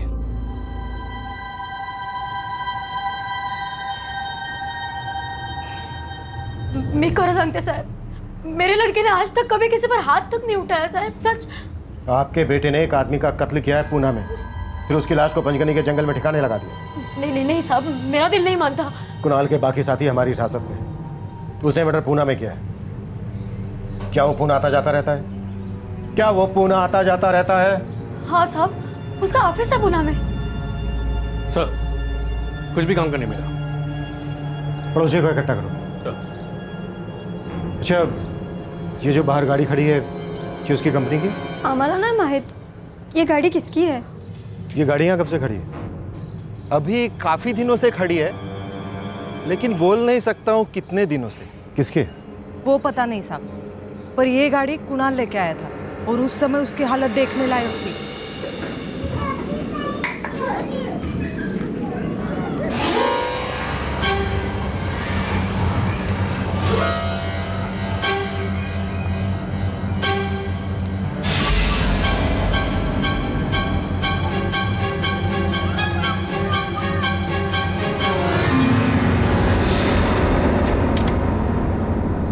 साहब वो औरत पागल है, उसका हमारे परिवार के साथ 36 का आंकड़ा चल रहा है। साहब मैं आपको बोल रहा हूँ ना, वो गाड़ी मेरी नहीं है, और ना ही मैंने किसी को मारा है, और ना ही मैंने किसी की लाश जलाई है। वो औरत बता रही थी कि काफी थका हुआ लग रहा था तू गाड़ी से उतरते वक्त, कपड़ों पर मिट्टी लगी थी, तेरे हालत खराब थी तेरी। काफी डिटेल में बता रही थी वो तेरी हालत के बारे में। 15 दिन पहले की बात उसको कैसे याद रहेगी साहब? अच्छा, मतलब 15 दिन पहले लेकर आया था तू उस गाड़ी को? सेकंड हैंड खरीदी थी किसी से? अरे नहीं साहब, वो मेरी कंपनी की गाड़ी है साहब, कल रात ही लेके आया था साहब मैं यहाँ।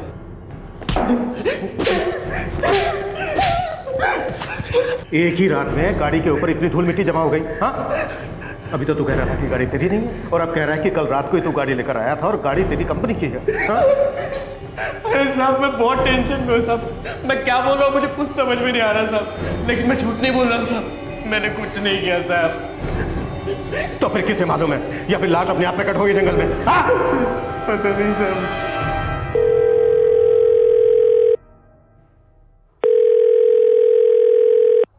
हेलो हेलो, क्या ये पुणे का कृतेश शिंदे ट्रेवल्स है? हाँ, मैं कृतेश शिंदे बोलते हैं। आप कौन? शिंदे, मैं कोल्हापुर पुलिस स्टेशन से पीआई विनोद रोकड़े बोल रहा हूँ। 2 सवाल हैं आपके लिए। हाँ, पूछिए सर। ये MH0317Y3 सफ़ेद रंग की गाड़ी आपकी कंपनी की गाड़ी है? नहीं साहब, ये तो मुंबई का रजिस्ट्रेशन है। हमारी सब गाड़ी पुणे की है। कुणाल मोहिते आपके यहाँ काम करता है? बिल्कुल, हमारे यहाँ ही काम करता है वो। शिंदे साहब, क्या आप बता सकते हैं कि कल रात को ये कौन सी गाड़ी चला रहा था? अभी हमारे पास सब इंडिका गाड़ी है, तो इंडिका गाड़ी चलाएगा ना। वो गाड़ी मैंने दूसरे ड्राइवर के हवाले कर दी। कुणाल आज आया नहीं ड्यूटी पे। Thank you.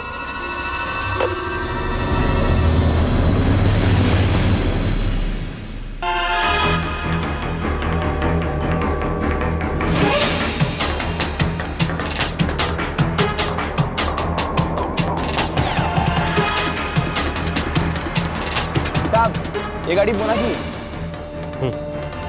साढ़े पुणे आरटीओ से इस नंबर की डिटेल्स रखो सर।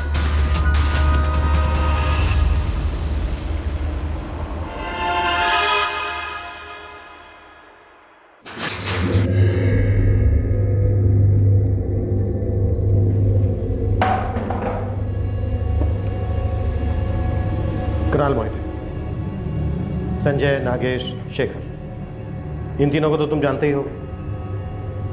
इन तीनों का कहना है कि इन तीनों को नहीं मालूम कि तुम चारों ने मिलकर किस आदमी का मर्डर किया।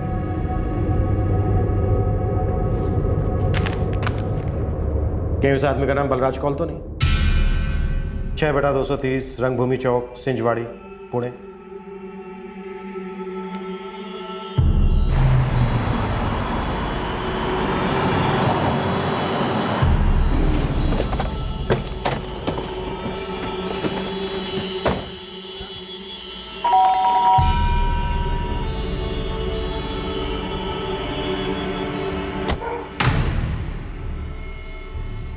कुछ पता चला मेरे हस्बैंड के बारे में? आपने मिसिंग कंप्लेन दर्ज करवाई थी? बिल्कुल करवाई थी, 2 हफ्ते पहले सिंजावरी पुलिस स्टेशन में। देखिए, दरअसल हम कोल्हापुर पुलिस से आए। कोल्हापुर पुलिस? हम बलराज कौल के घर गए थे। उसकी वाइफ ने हमें बताया कि वो मिसिंग है और उसने मिसिंग कंप्लेन इसी पुलिस स्टेशन में दर्ज करवाई। हाँ, बलराज कौल को तो हम पिछले 2 हफ्ते से ढूंढ रहे हैं और उसका कोई सुराग मिला नहीं अभी तक।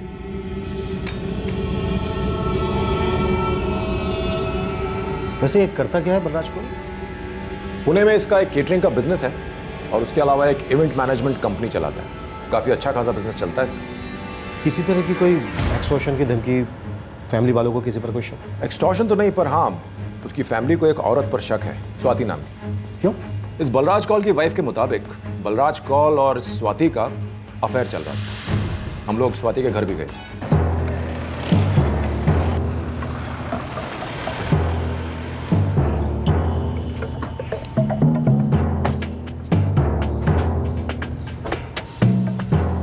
तोड़ दूं सर?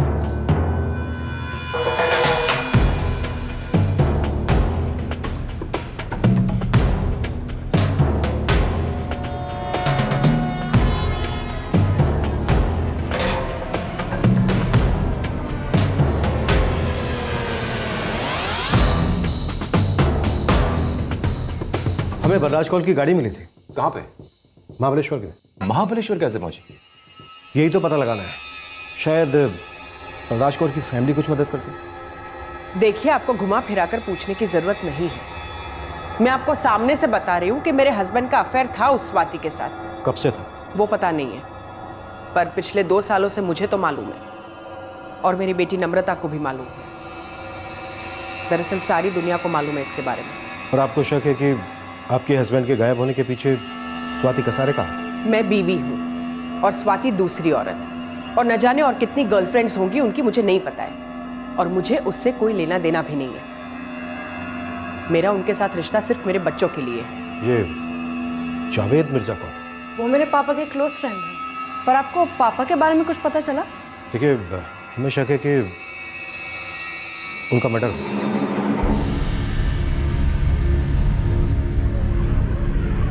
मुझे पापा को देखना है।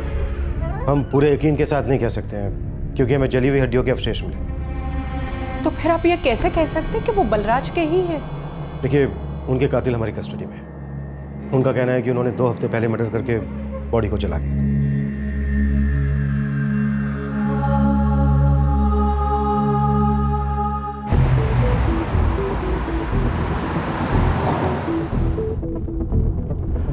बलराज कौल गायब है, इसका दोस्त जावेद मिर्जा ट्रेस नहीं हो रहा है, और इसकी गर्लफ्रेंड स्वाति कसार जिस पर शक है वो भी गायब है। सर, हो सकता है इस कुणाल को किसी ने सुपारी दी हो बलराज को मारने के लिए, और मर्डर हुआ स्वाति के घर पे, और कुणाल ने वाकई में बाकी तीनों को नहीं बताया हो कि मर्डर होने वाला है और किसका होने वाला है। पर ये जावेद मिर्जा का क्या चक्कर है, और इसका पर्स बलराज कौल की गाड़ी में क्या कर रहा है? तो शायद वो भी इस प्लान में शामिल हो सकता है, पर ये प्लान है क्या? हम लोगों का पक्का प्लान बना था कि कोई कभी मुंह नहीं खोलेगा, और तुम तीनों इतने कमजोर निकले। अरे ये कुणाल, तू फालतू मत बोल। एक तो तेरी वजह से हम लोग इधर पहुंचे, समझा क्या? ऊपर से ये फट्टू डांगे, इसने सब कुछ उगल दिया पुलिस वाले के सामने। ए नागेश, तुम्हारा क्या बोलते रे? बोलना है तो इसको बोल, ये फट्टू साला शेखर, इसके वजह से मेरे को भी पकड़ा पुलिस ने। ए, मैं काय को मुंह खोलेगा? पागल है क्या मैं? खुद के पैर पे कुल्हाड़ी मारेगा? ए, वो तो मेरा बैड लक ही खराब है कि ये रोंदू बच्चा आके मेरी गोद में गिर गया। ए प्रसाद, अपनी मुंह क्या छुपाता है? सांग ना आता।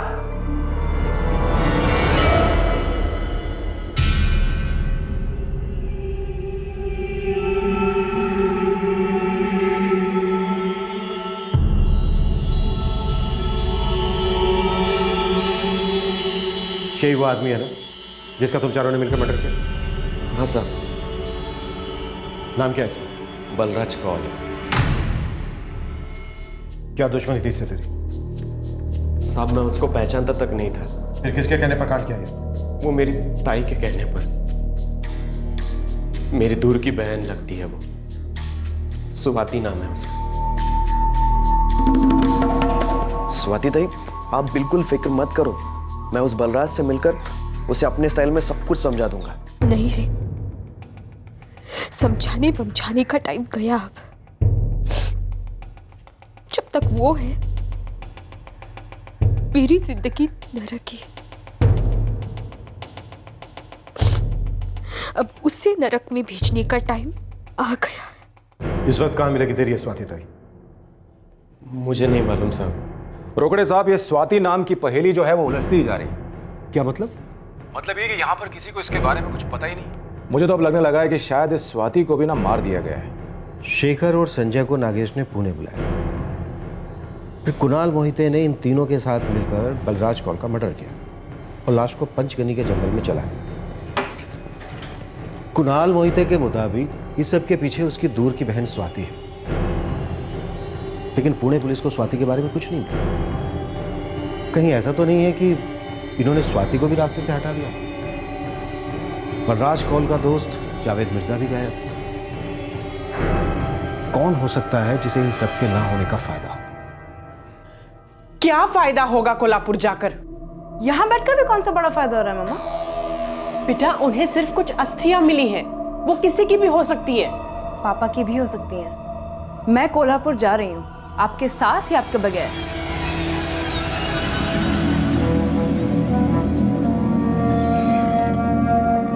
सर, डाडे, पुणे पुलिस से इस केस के सारे पेपर्स मंगवाओ। बलराज कौल की मिसिंग रिपोर्ट से लेकर उनकी अब तक की इन्वेस्टिगेशन रिपोर्ट तक, स्वाति कसारे तक पहुंचने के लिए उन्होंने किस किस से बात की, उन्हें क्या क्या जवाब मिले, हर छोटी से बड़ी रिपोर्ट मुझे टेबल पर चाहिए। सबसे पहले हमें यह पता लगाना होगा कि स्वाति कसारे नाम की कोई औरत है भी या नहीं, और अगर है तो फिर कहां है?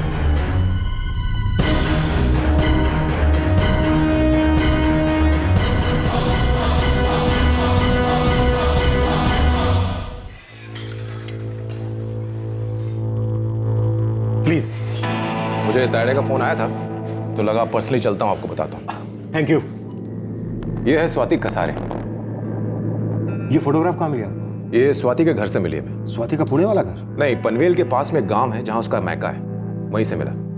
दरअसल बलराज कौल की वाइफ रीना कौल, उसी ने हमें बताया था। देखिए सर, मुझे स्वाति के बारे में कुछ ज्यादा मालूम नहीं है, जितना मालूम होना चाहिए उतना ही पता है कि वो मेरे हस्बैंड की गर्लफ्रेंड है और वो पनवेल के किसी पास के गांव से बिलोंग करती है। पूरा नाम उसका स्वाति कसारे है। पनवेल के पास कौन सा गांव? धौतनी, जिला पेड़।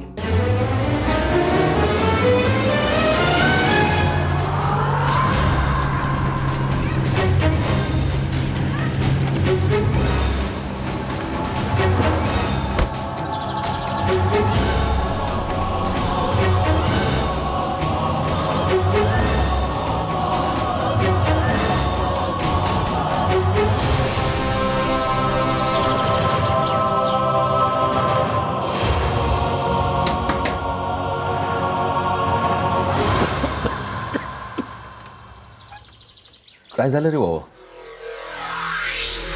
स्वाति कसारे किधर है? इधर नहीं हो।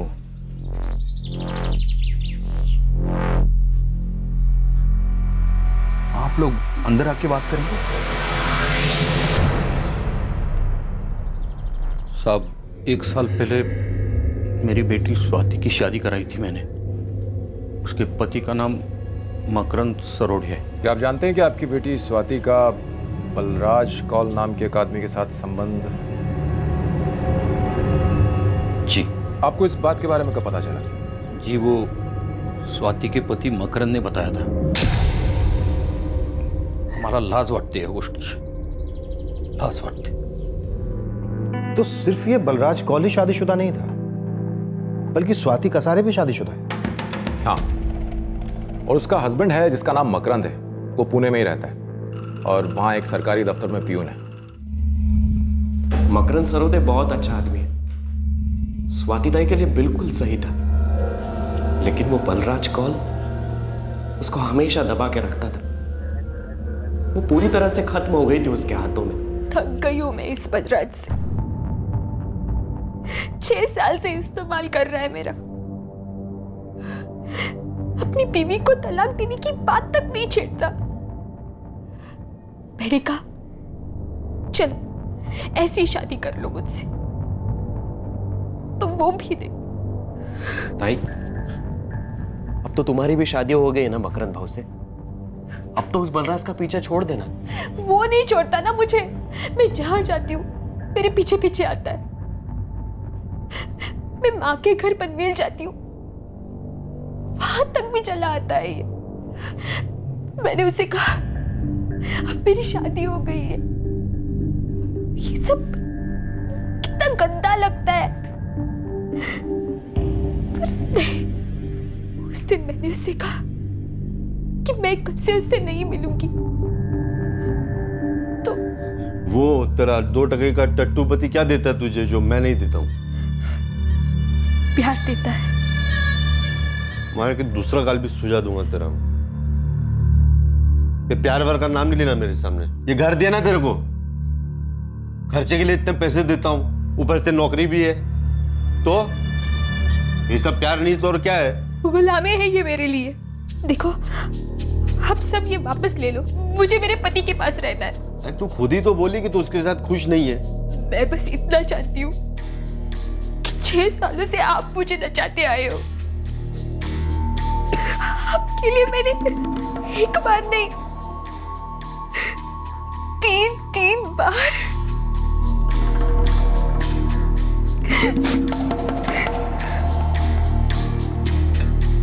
मुझे सब पता है। क्या पता है? हम बाहर दूसरी औरतों से भी मिलते हो। दूसरी औरत तू है पागल। पहली वाली तो घर पे बैठी है मेरे नाम का लाइसेंस पहन के। तो उसी के साथ रह लो। मैं आपसे कह रही हूँ, मैं आपसे नहीं मिलने वाली हूँ, जॉब पर भी नहीं आने वाली हूँ, जिंदगी में आपका मुंह नहीं देखने वाली हूँ मैं। बुरी तरह से फंसी थी मेरी स्वाति ताई। और स्वाति का पति मकरंद, उसे इस रिश्ते से कोई एतराज नहीं था? था, बिल्कुल एतराज था। तो क्या फिर भी वो उसके साथ रह रहा था? नहीं, वो उसके साथ नहीं रहता था।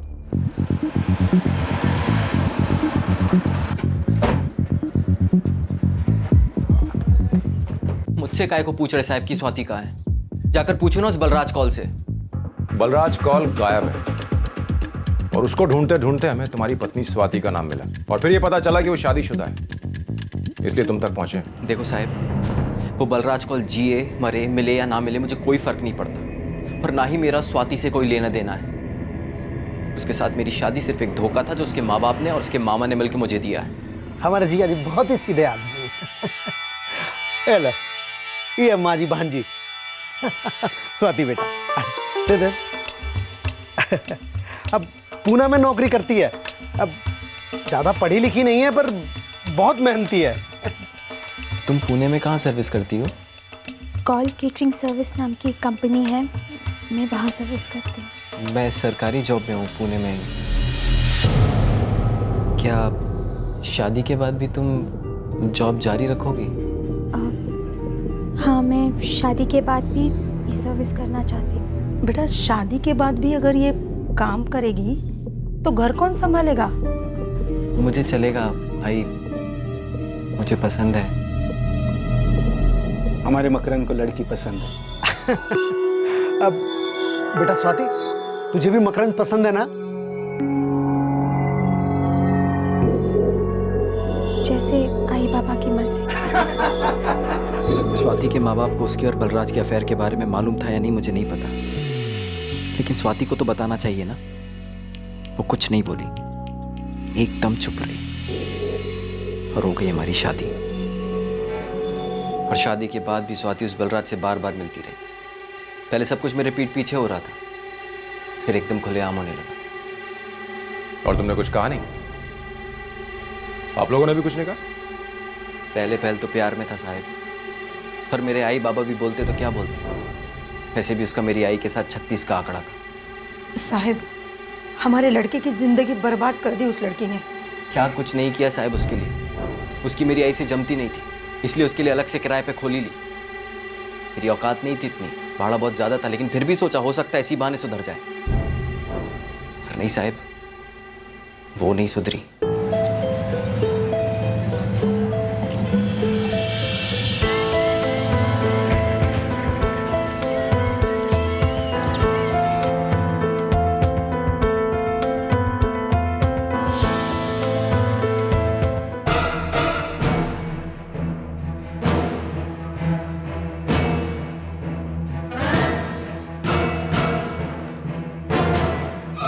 स्वाति, दारोगढ़, दारोगढ़ स्वाति। क्यों चिल्ला रहे हो? अरे मेरे बॉस आए हैं, घर पे काम कर रहे हैं हम। दिख रहा है मुझे क्या काम चल रहा है यहाँ। क्या है ये? आपको अच्छा लगेगा अगर आपके घर में आपकी पत्नी के साथ कोई ऐसे बैठेगा तो? देख बे, सॉरी, मैं अपनी पत्नी, तेरी पत्नी और 4 और लोगों की पत्नियों को खुश रख सकता, समझा? जैसे तू क्या लेके आया? दिखा दिखा दिखा दिखा, क्या है? गजरा और जलेबी। गजरा और जलेबी लेके आया औरत को खुश करने के लिए बेटा। अरे औरत लोग गजरा और जलेबी से खुश नहीं होती है भाई, उनके लिए रोकड़ा और रुबाब चाहिए, समझा? जो मेरे पास है, तेरे पास इस जन्म में नहीं हो सकता। इससे ज्यादा हीरो मत बन, जलेबी खाओ, ठंडा पानी पी, दिमाग ठंडा रहेगा उससे।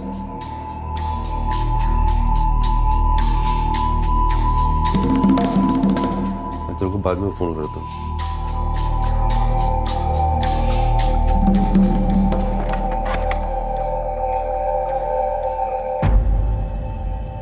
ये सब कुछ हमारी शादी से पहले से चल रहा था ना?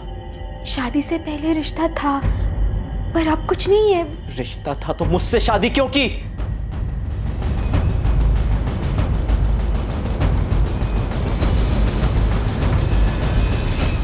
उस दिन के बाद मैं उस घर में कभी वापस नहीं गया। यहाँ गया मेरे आई बाबा के पास। और स्वाति वहीं रह रही थी? हाँ साहब, बलराज ने वो घर खरीद लिया। वो स्वाति को वहाँ रखता था। अच्छा, तुम्हें कुछ अंदाजा है कि स्वाति और बलराज इस वक्त कहाँ हो सकते हैं? नर्क में होंगे साहब। पाप का घड़ा भर गया था दोनों का। हमें शक है कि स्वाति ने बलराज को मरवाया होगा। क्या ऐसा हो सकता है? साहब, जहाँ संबंधी नाजायज हो वहाँ हर नाजायज चीज जायज ही लगती है। वो बलराज कौल स्वाति का पीछा नहीं छोड़ रहा था, लेकिन स्वाति का उस पर कोई हक नहीं था क्योंकि वो ठहरा शादीशुदा आदमी। बलराज की वाइफ ने बताया कि बलराज और स्वाति के बीच क्या रिश्ता था। वो औरत भी बहुत शानी है साहब। उसको पता था कि बलराज स्वाति को रखा है सिर्फ मजे मारने के लिए। तो स्वाति ने बलराज को मारा होगा। स्वाति ने बलराज को मारा या मरवाया होगा, या बलराज ने स्वाति को खल्लास किया होगा। क्या हो सकता है साहब, बलराज की बीवी ने दोनों को मरवाया हो। सब दिल जले हैं साहब, कुछ भी हो सकता है। वैसे दिल जले तो तुम भी हो। बिल्कुल हूँ साहब, मैंने भी मरवाया हो सकता है, लेकिन अगर मुझे ये सब करना होता साहब तो बहुत पहले कर चुका होता। इतने दिन काय को तड़पाता अपने आप को साहब। हमने स्वाति और बलराज को बहुत ढूंढा, पर इन दोनों का कोई पता नहीं चला। पर हाँ, इन्हें ढूंढते ढूंढते हम स्वाति के मामा तक पहुंच गए, जिन्होंने मकरंद और स्वाति का रिश्ता तय करवाया था। क्या बोलूं साहब, इस लड़की ने तो एकदम नाक कटा दी। मेरे जीजा, उसके बाबा, वो तो चाहते ही नहीं थे कि वो पूना जाए, पर मैंने अपनी गारंटी पे उसको भेजा।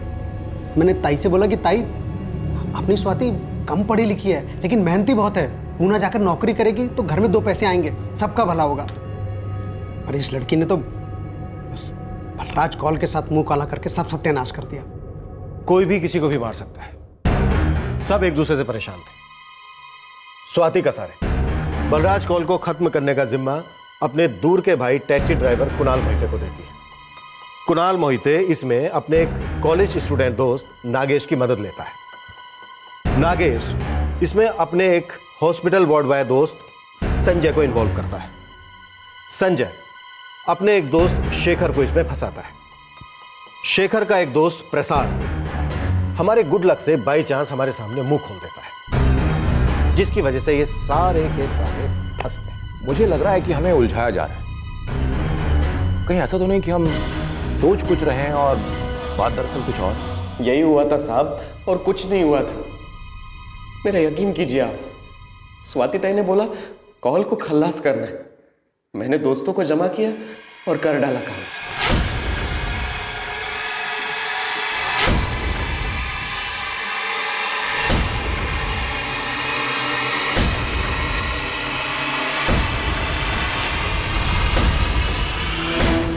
दो शहरों की पुलिस के सामने एक लव स्टोरी थी जो हेट स्टोरी में तब्दील हो गई थी। इस कहानी की वास्तविकता सिर्फ एक आरोपी कुणाल मोहिते के बयान पर टिकी हुई थी, जो ये कह रहा था कि उसने स्वाति कसारे के कहने पर बलराज कौल का कत्ल किया था। लेकिन इस कहानी को सही साबित करने के लिए स्वाति मौजूद नहीं थी, वो गायब थी। दूसरी तरफ बलराज कौल की फैमिली ने उसकी मिसिंग कंप्लेंट दर्ज करवाई थी। अब पुलिस के सामने यह सवाल था कि दरअसल गायब कौन हुआ है, स्वाति कसारे या बलराज कौल, और मर्डर किसका हुआ है। लेकिन ये साबित नहीं हो पाया कि ये मेल के हैं या फीमेल के। ये मेल के हैं या फीमेल के, ये साबित करने का कोई दूसरा तरीका नहीं है क्या? डीएनए टेस्टिंग के द्वारा ये साबित हो सकता है, लेकिन इसके लिए हमें इस व्यक्ति के ब्लड रिलेटिव्स का पता लगाना पड़ेगा। आप इनके ब्लड रिलेटिव्स को बुलाइए।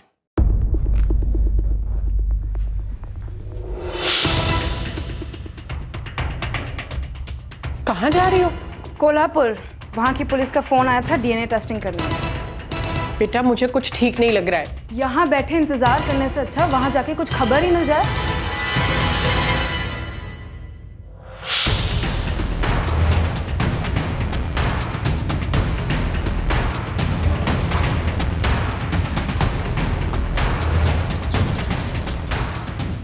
आओ, ये डीएनए तपास क्या होता है?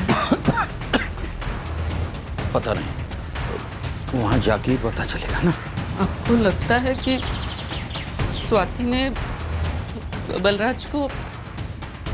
पता नहीं, लेकिन कुणाल को तो अंदर किया है ना।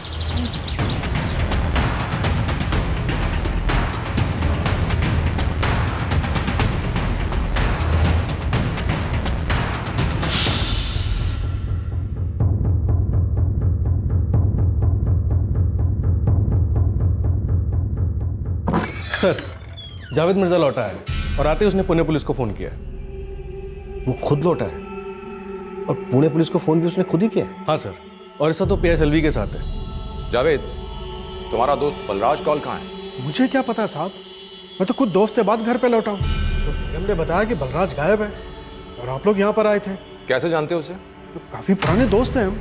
आखिरी बार कब मिले थे? यही कोई 2 हफ्ते पहले, अब मेरे हैदराबाद जाने से ठीक 1 दिन पहले। यानी कि बलराज कौल के गायब होने से 1 दिन पहले। कहाँ मिले थे?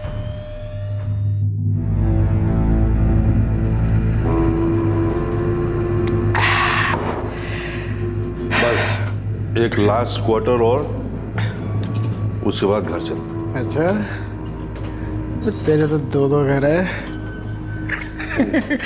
कौन से घर जाएगा? ऐसे मेरे और भी घर हो सकते हैं। पता है। व्हाट है अपना दोस्त, एक क्वार्टर और। नहीं यार बलराज, अब एक बूंद और नहीं। मुझे ना कल सुबह हैदराबाद जाना है। तू बैठ, मैं चलता हूँ यार। बस क्या भाई, यही दोस्ती।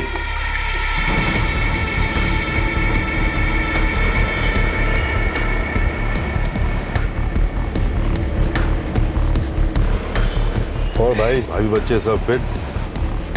बस यार कट रही है। तेरा घर? कौन सा वाला घर भाई, कौन सा वाला घर?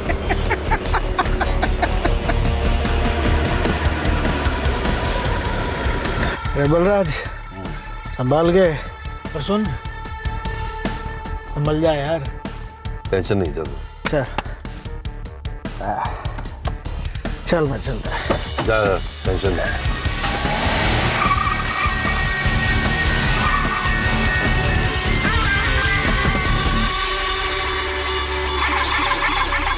अरे ये तो मेरा बटुआ है, ये कहाँ मिला आपको? ये हमें नहीं मिला, कोल्हापुर पुलिस को मिला है। उनकी हिरासत में एक आदमी है जो ये कहता है कि उसे ये वॉलेट बलराज कौल की गाड़ी से मिला। ये उस रात गाड़ी में गिर गया होगा साहब, और मुझे लगा किसी ने मेरी पॉकेट मार ली। पहले तुम ये बताओ कि तुम 2 हफ्ते हैदराबाद में रहे, क्या कर रहे थे? एक बहुत बड़ी पार्टी की बहुत बड़ी प्रॉपर्टी थी, और मैं उसी डील के सिलसिले में हैदराबाद गया था। स्वाति कसारे को कितनी अच्छी तरह जानते हो? ठीक ठीक, वो बलराज का ऑफिस संभालते हैं। और उसका दूसरा घर भी है ना? वो उसका निजी मामला है सर। अच्छा, ये कुणाल मोहिते, इसका नाम सुना है? कौन कुणाल मोहिते? मैंने तो इसका नाम पहले कभी भी नहीं सुना। तुम 2 हफ्ते हैदराबाद में रहे लेकिन तुम्हारा फोन एक बार भी नहीं लगा, क्यों? सर मेरा जो इंस्ट्रूमेंट है उसमें कुछ प्रॉब्लम था, और वैसे भी बहुत कम कॉल थे जो आ जा रहे थे। सर अब तो मुझे बता दीजिए कि बलराज को हुआ क्या है। वक्त आने पर सब बताएंगे, और शायद तुम ही हमें बताओ कि बलराज कौल के साथ क्या हुआ है।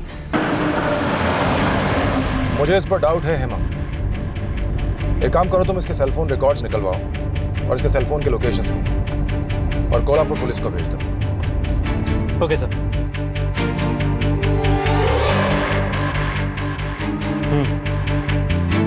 वाकई बहुत कम कॉल्स आ जा रहे थे जावेद के फोन पर, जो है वो किसी काम की। सर पुणे पुलिस ने जावेद का बैकग्राउंड चेक किया, इसका कोई लफड़ा नहीं था।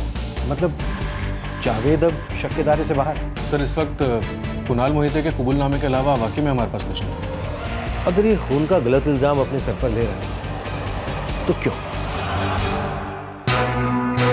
हे कुणाल, अभी क्या होगा रे हम सब? मुझे नहीं पता, जो मुझे सही लगा वो मैंने किया, बस।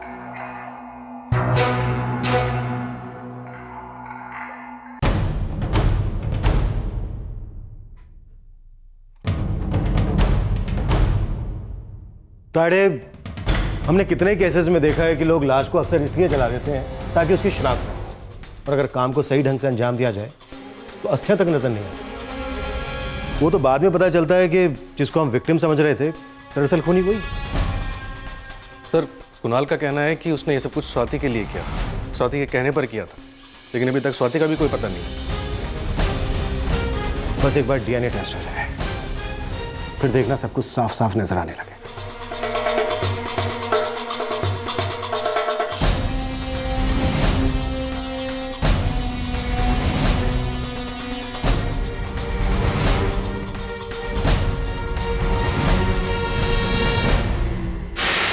काली साहब, स्वाति कसारे किधर है?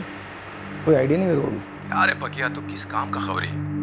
1 विकेट भी नहीं ली तूने अब तक। इतना आउट ऑफ फॉर्म कब से होने लग गया? बस क्या साहब, इतना भी आउट ऑफ फॉर्म नहीं है मैं। एक खास खबर है बिल्कुल आपके लिए, बिल्कुल गुगली बॉल है। और तो बोल ना, क्या है? साहब बलराज के ऑफिस में एक लड़का है जगन, वो स्वाति का बड़ा खास है। वो स्वाति को मुंबई लेकर गया था। मुंबई? क्यों? दोनों का लफड़ा चल रहा था क्या? ये नहीं पता साहब, लेकिन दोनों बलराज की गाड़ी का पीछा करते हुए गए थे, जगन और स्वाति। और ये खबर पक्की है साहब। अब मैंने कुछ नहीं किया साहब। किया तो हमने भी कुछ नहीं अभी तक, और तूने अभी से रोना शुरू कर दिया। बैठ। अरे बस बस बस। तो तू मुंबई ले गया था स्वाति को, साहब का पीछा कर रहा था। साहब वो स्वाति बलराम साहब से पक चुकी थी ना, दोनों की बीच हर रोज झिकझिक होती थी। झिकझिक? किस बात की झिकझिक होती थी? वो बलराज साहब का दूसरी औरतों के साथ अफेयर चल रहा था ना, तो उसको लेकर झिकझिक होती थी। अच्छा, तुझे रिपोर्ट देते थे ये क्या कांड किया, किसके साथ किया? नहीं साहब, वो स्वाति मेरे को ये सब बोलती थी। क्या तेरा कोई चक्कर था उसके साथ? नहीं साहब, वो उसके पास बात करने के लिए कोई नहीं था, और हम दोनों एक ही ऑफिस में इतने साल से काम करते हैं, तभी वो दिल हल्का करती थी मेरे पास। साहब वो सच में बलराज साहब से रिश्ता खत्म करना चाहती थी, लेकिन वो उसको छोड़ते ही नहीं थे।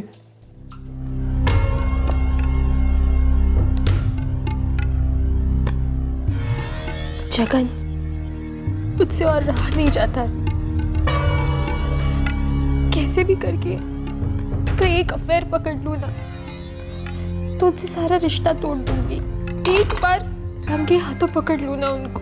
बलराज साहब कल सुबह को मुंबई जा रहे हैं, फोन पर बात कर रहे हैं, लगता है उस साइड कोई लेडीज थी। जगन, मुझे भी मुंबई जाना है। वेडियास का वो थोड़ी ना तुझे साथ में लेके जाएंगे। उनके साथ नहीं, मैं तेरे साथ चली जाऊंगी। क्या? हाँ, तुझे आती है ना कार चलानी? मेंटल हो गई क्या? अभी तक तो नहीं, पर हो जाऊंगी। उनसे छुटकारा नहीं मिला तो फुल मेंटल हो जाऊंगी मैं। जगन, तू मेरी मदद करेगा ना?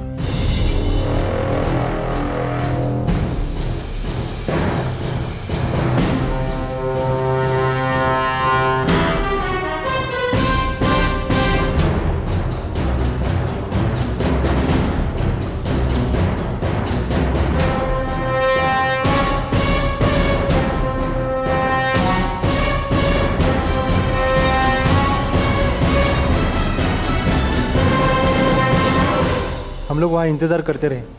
स्वाति अंदर जाना चाहती थी, मुझे डर लग रहा था। उतने भी देखा कि बलराज साहब थोड़ी देर में बाहर निकले, होटल में बुकिंग अमाउंट देकर आ रहे थे।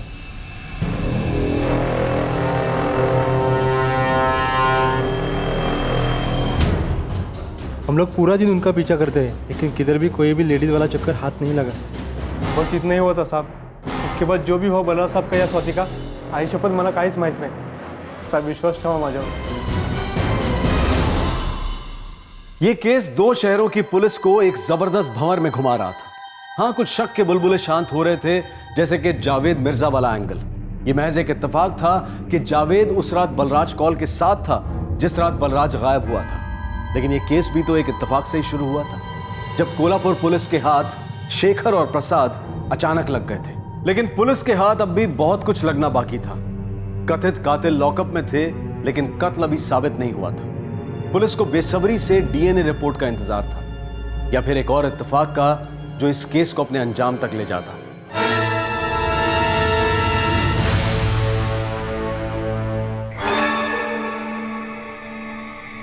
याना काय झाला?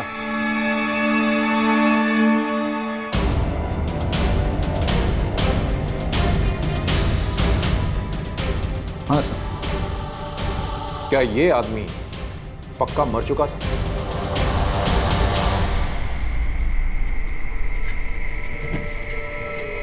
हाँ साहब, आदमी तो यही था, मगर इन लोगों ने बताया कि ये बेहोश हो गया है। मुझे भी कोई लफड़े वाली बात नहीं लगी, और उस दिन मैं जल्दी में था, इसलिए मैं चला गया था। तो फिर आप क्यों आ गए ये सब बताने के लिए यहाँ पे? आप 3-4 बार आए थे मोहल्ले में पूछने के लिए, मोहल्ले वालों ने मुझे बताया, तो मुझे भी ऐसा लगा कि आपको बताना चाहिए। हाँ साहब, मैंने मारा था साहब, उसको मारा था साहब मैंने।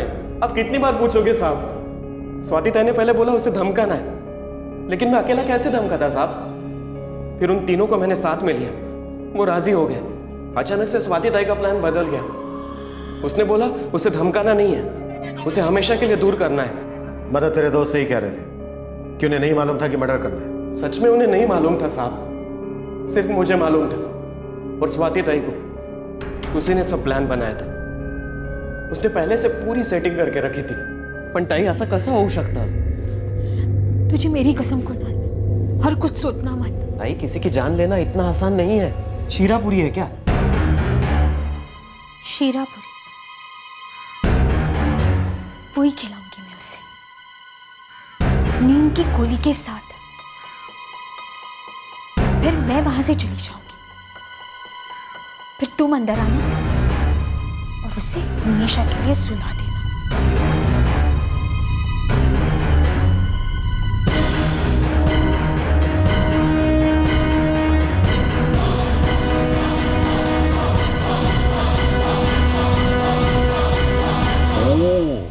क्या बात है शीरापुरी, अरे वाह, बड़ा प्यार आ रहा है मेरे पे। मेरे हाथ की बनी ये आखिरी शीरापुरी है आपके लिए। इसके बाद आप मेरा पीछा छोड़ दोगे। पीछा तू मेरा करती है। मुंबई तक आई उस जगन के साथ, बहुत जासूस बन के रेड एंड पकड़ना चाहती तेने मुझे। क्या लगा तेरे हाथ, क्या लगा? सही कहा आपने, मेरे हाथ आज तक कुछ लगा ही नहीं। सारा प्यार, सारी इज्जत, सारा सब कुछ आपकी पत्नी और आपके बच्चों को ही मिला। 6 साल से ऐश किया आपने मेरे बदन से। मेरी खुद की शादी बर्बाद हो गई। 3 बार बच्चा गिराने के बाद अब तो मैं मां भी नहीं बन सकती। जिंदा लाश बन गई हूं। और कितना नोच खाओगे? जब तक तू खिलाती है मैं खाता जाऊंगा। तू जहां जाना चाहती है जा, पर लौट के तू मेरे पास जाए। तू मेरी शराब है और मेरा नशा तेरे ऊपर से कभी नहीं उतरेगा। उतरेगा, बहुत जल्द उतरेगा।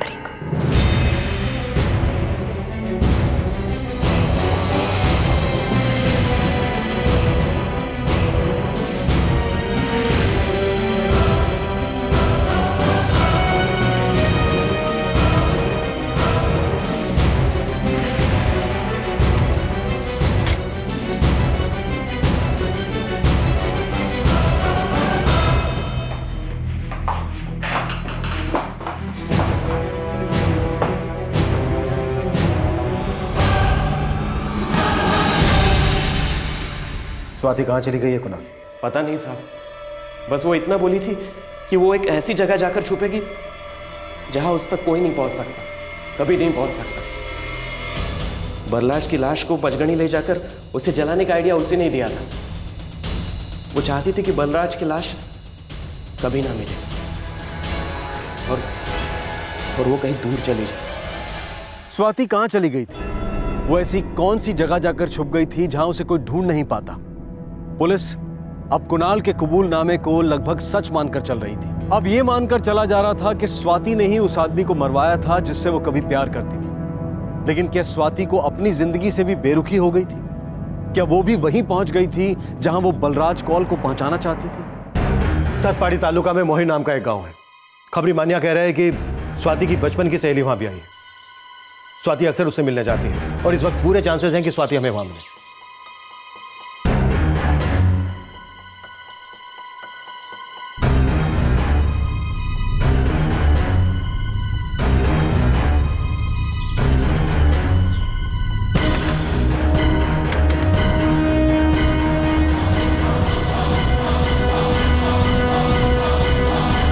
कौन पाहिजे?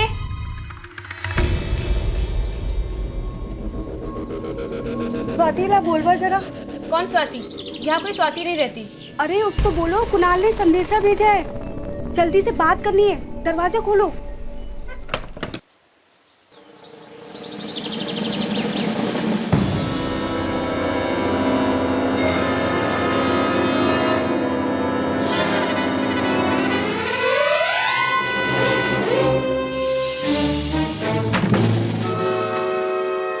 क्या संदेशा भेजे स्वाति के लिए? मुफ्त।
जब बलराज ने मुझे नौकरी दी, काम सिखाया, हिम्मत दी, तो मेरे लिए वो जैसे भगवान था। जब उसने प्यार की बात की, मुझे लगा मेरी जिंदगी बन गई। उसने मुझे वादा किया था कि वो रीना को तलाक देगा, दिल के साथ साथ समाज में भी मुझे जगह देगा। और उसने सिर्फ एक खिलौने की तरह मेरा इस्तेमाल किया, हर खिलौने की तरह। एक दिन मैं भी टूट गई, पर कुछ खिलौने टूटकर खतरनाक बन जाते, हथियार बन जाते, जो मैं भी बन गई। कुणाल ने आपको जो भी कुछ बताया है वो सब सच है, पर एक सच और भी है। जो दर्द बलराज ने मुझे दिया, वही दर्द मैंने अपने पति किरण को भी दिया है।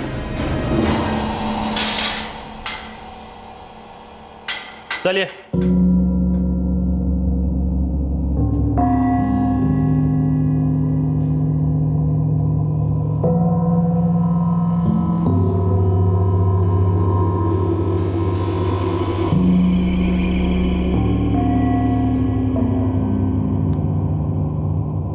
जब तेरा मामा तुझे पुणे लेके गया तो मैं उसके खिलाफ था, लेकिन वहां जाकर तू अच्छा कमाने लगी तो मेरा सीना चौड़ा हो गया। मैं गर्व महसूस कर रहा था बेटा। सब कुछ इतना अच्छा चल रहा था, आगे भी तू और बहुत कुछ कर सकती थी। इतने अच्छे लड़के के साथ शादी हो गई थी तुम्हारी, तो फिर उस जैसे आदमी से क्यों रिश्ता रखा स्वाति? तुमने कभी भी नहीं सोचा कि ये गलत है? सोचा, बहुत सोचा, पर मुझे कभी कुछ गलत लगा ही नहीं। काश गलत लगता तो आज हम ऐसे नहीं मिलते, और ना ही कुणाल और उन लड़कों की जिंदगी बर्बाद होती। मम्मा, जब पापा इतने बुरे पति थे तो आपने इतना सब क्यों सहा? बेटा, मैं अपने पति को छोड़कर तुम बच्चों के पिता को नहीं छुड़वाना चाहती थी। लेकिन माँ, पापा खुलेआम स्वाति और न जाने कितनी और लड़कियों के साथ में अफेयर रखते थे। सब कुछ मालूम होते हुए भी आपको अपने ऊपर शर्म नहीं आई? बेटा, जब उन्हें नहीं आती थी तो फिर मुझे क्यों आनी चाहिए? और फिर मुझे उनसे ज्यादा तुम तीनों की चिंता थी। अगर उन्हें छोड़ देती तो कैसे बड़ा करती तुम्हें, कैसे पालती तुम तीनों को?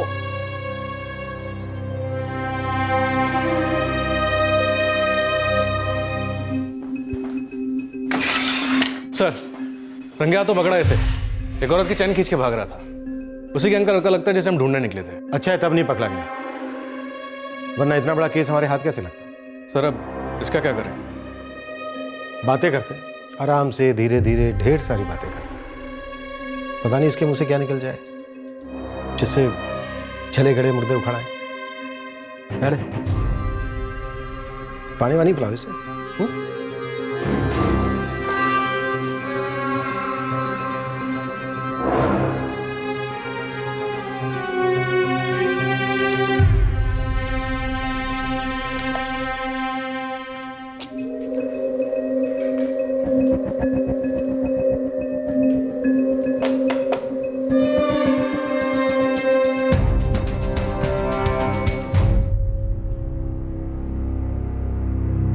डीएनए की रिपोर्ट अभी आनी बाकी है, जो यह साबित करेगी कि पुलिस को मिली अस्थियां वाकई बलराज कौल की है। स्वाति की गिरफ्तारी और कबूलनामे के बाद पुलिस के पास काफी सर्कमस्टेंशियल एविडेंस है जो ये साबित करते हैं कि बलराज कौल को वाकई जान से मारकर चला दिया गया था। लेकिन डीएनए टेस्ट की रिपोर्ट आने के बाद ही स्वाति, कुणाल, नागेश, संजय और शेखर के खिलाफ एक ठोस केस बनेगा। ये केस जितना एक नफरत भरी प्रेम कहानी का था, उतना ही लालच भरी जवानी का भी। इस केस में 4 ऐसे युवाओं पर सजाए मौत का मुकदमा चलेगा जिनका पहले से कोई क्रिमिनल रिकॉर्ड सामने नहीं आया है। दिलचस्प बात यह है कि पुलिस तो इन चारों को पकड़ने निकली नहीं थी, वो तो एक चेन खींचने वाले गिरोह का पीछा कर रहे थे। एक पुलिस वाले को इन चारों में से 2 लड़के अचानक हाथ लगे जब वो सब्जी मंडी में एक भेल वाले को परेशान कर रहे थे, उसे झूठी धमकियां दे रहे थे। चेन स्नैचिंग के चार्ज से बचने के लिए हिरासत में लिए गए एक लड़के ने इस केस का राज खोल दिया। इस केस से सबको एक बहुत बड़ी सीख मिलती है और वो है बार बार दोहराई गई कहावत कि क्राइम से कभी किसी का फायदा नहीं होता। Crime never page. क्रिमिनल जितनी भी चालाकी कर ले, पुलिस को चकमा दे दे, कानून को चकमा दे दे, वकीलों की दलीलों का कवच पहन ले, लेकिन हर छुपा हुआ अपराधी अच्छी तरह से जानता है कि उसकी नींद, उसका चैनो अमन कानून के पास गिरवी है, उसके सर पर लटकती तलवार है। आपसे फिर मुलाकात होगी क्राइम पेट्रोल सतर्क में एक और सनसनीखेज केस के साथ। तब तक अपना ख्याल रखें, सुरक्षित रहें और याद रखें, सही वक्त, सही कदम, सतर्क रहें। जय। क्राइम पेट्रोल के और भी दिलचस्प कहानी देखने के लिए हमारे चैनल को सब्सक्राइब करें और बेल आइकॉन दबाना न भूलें।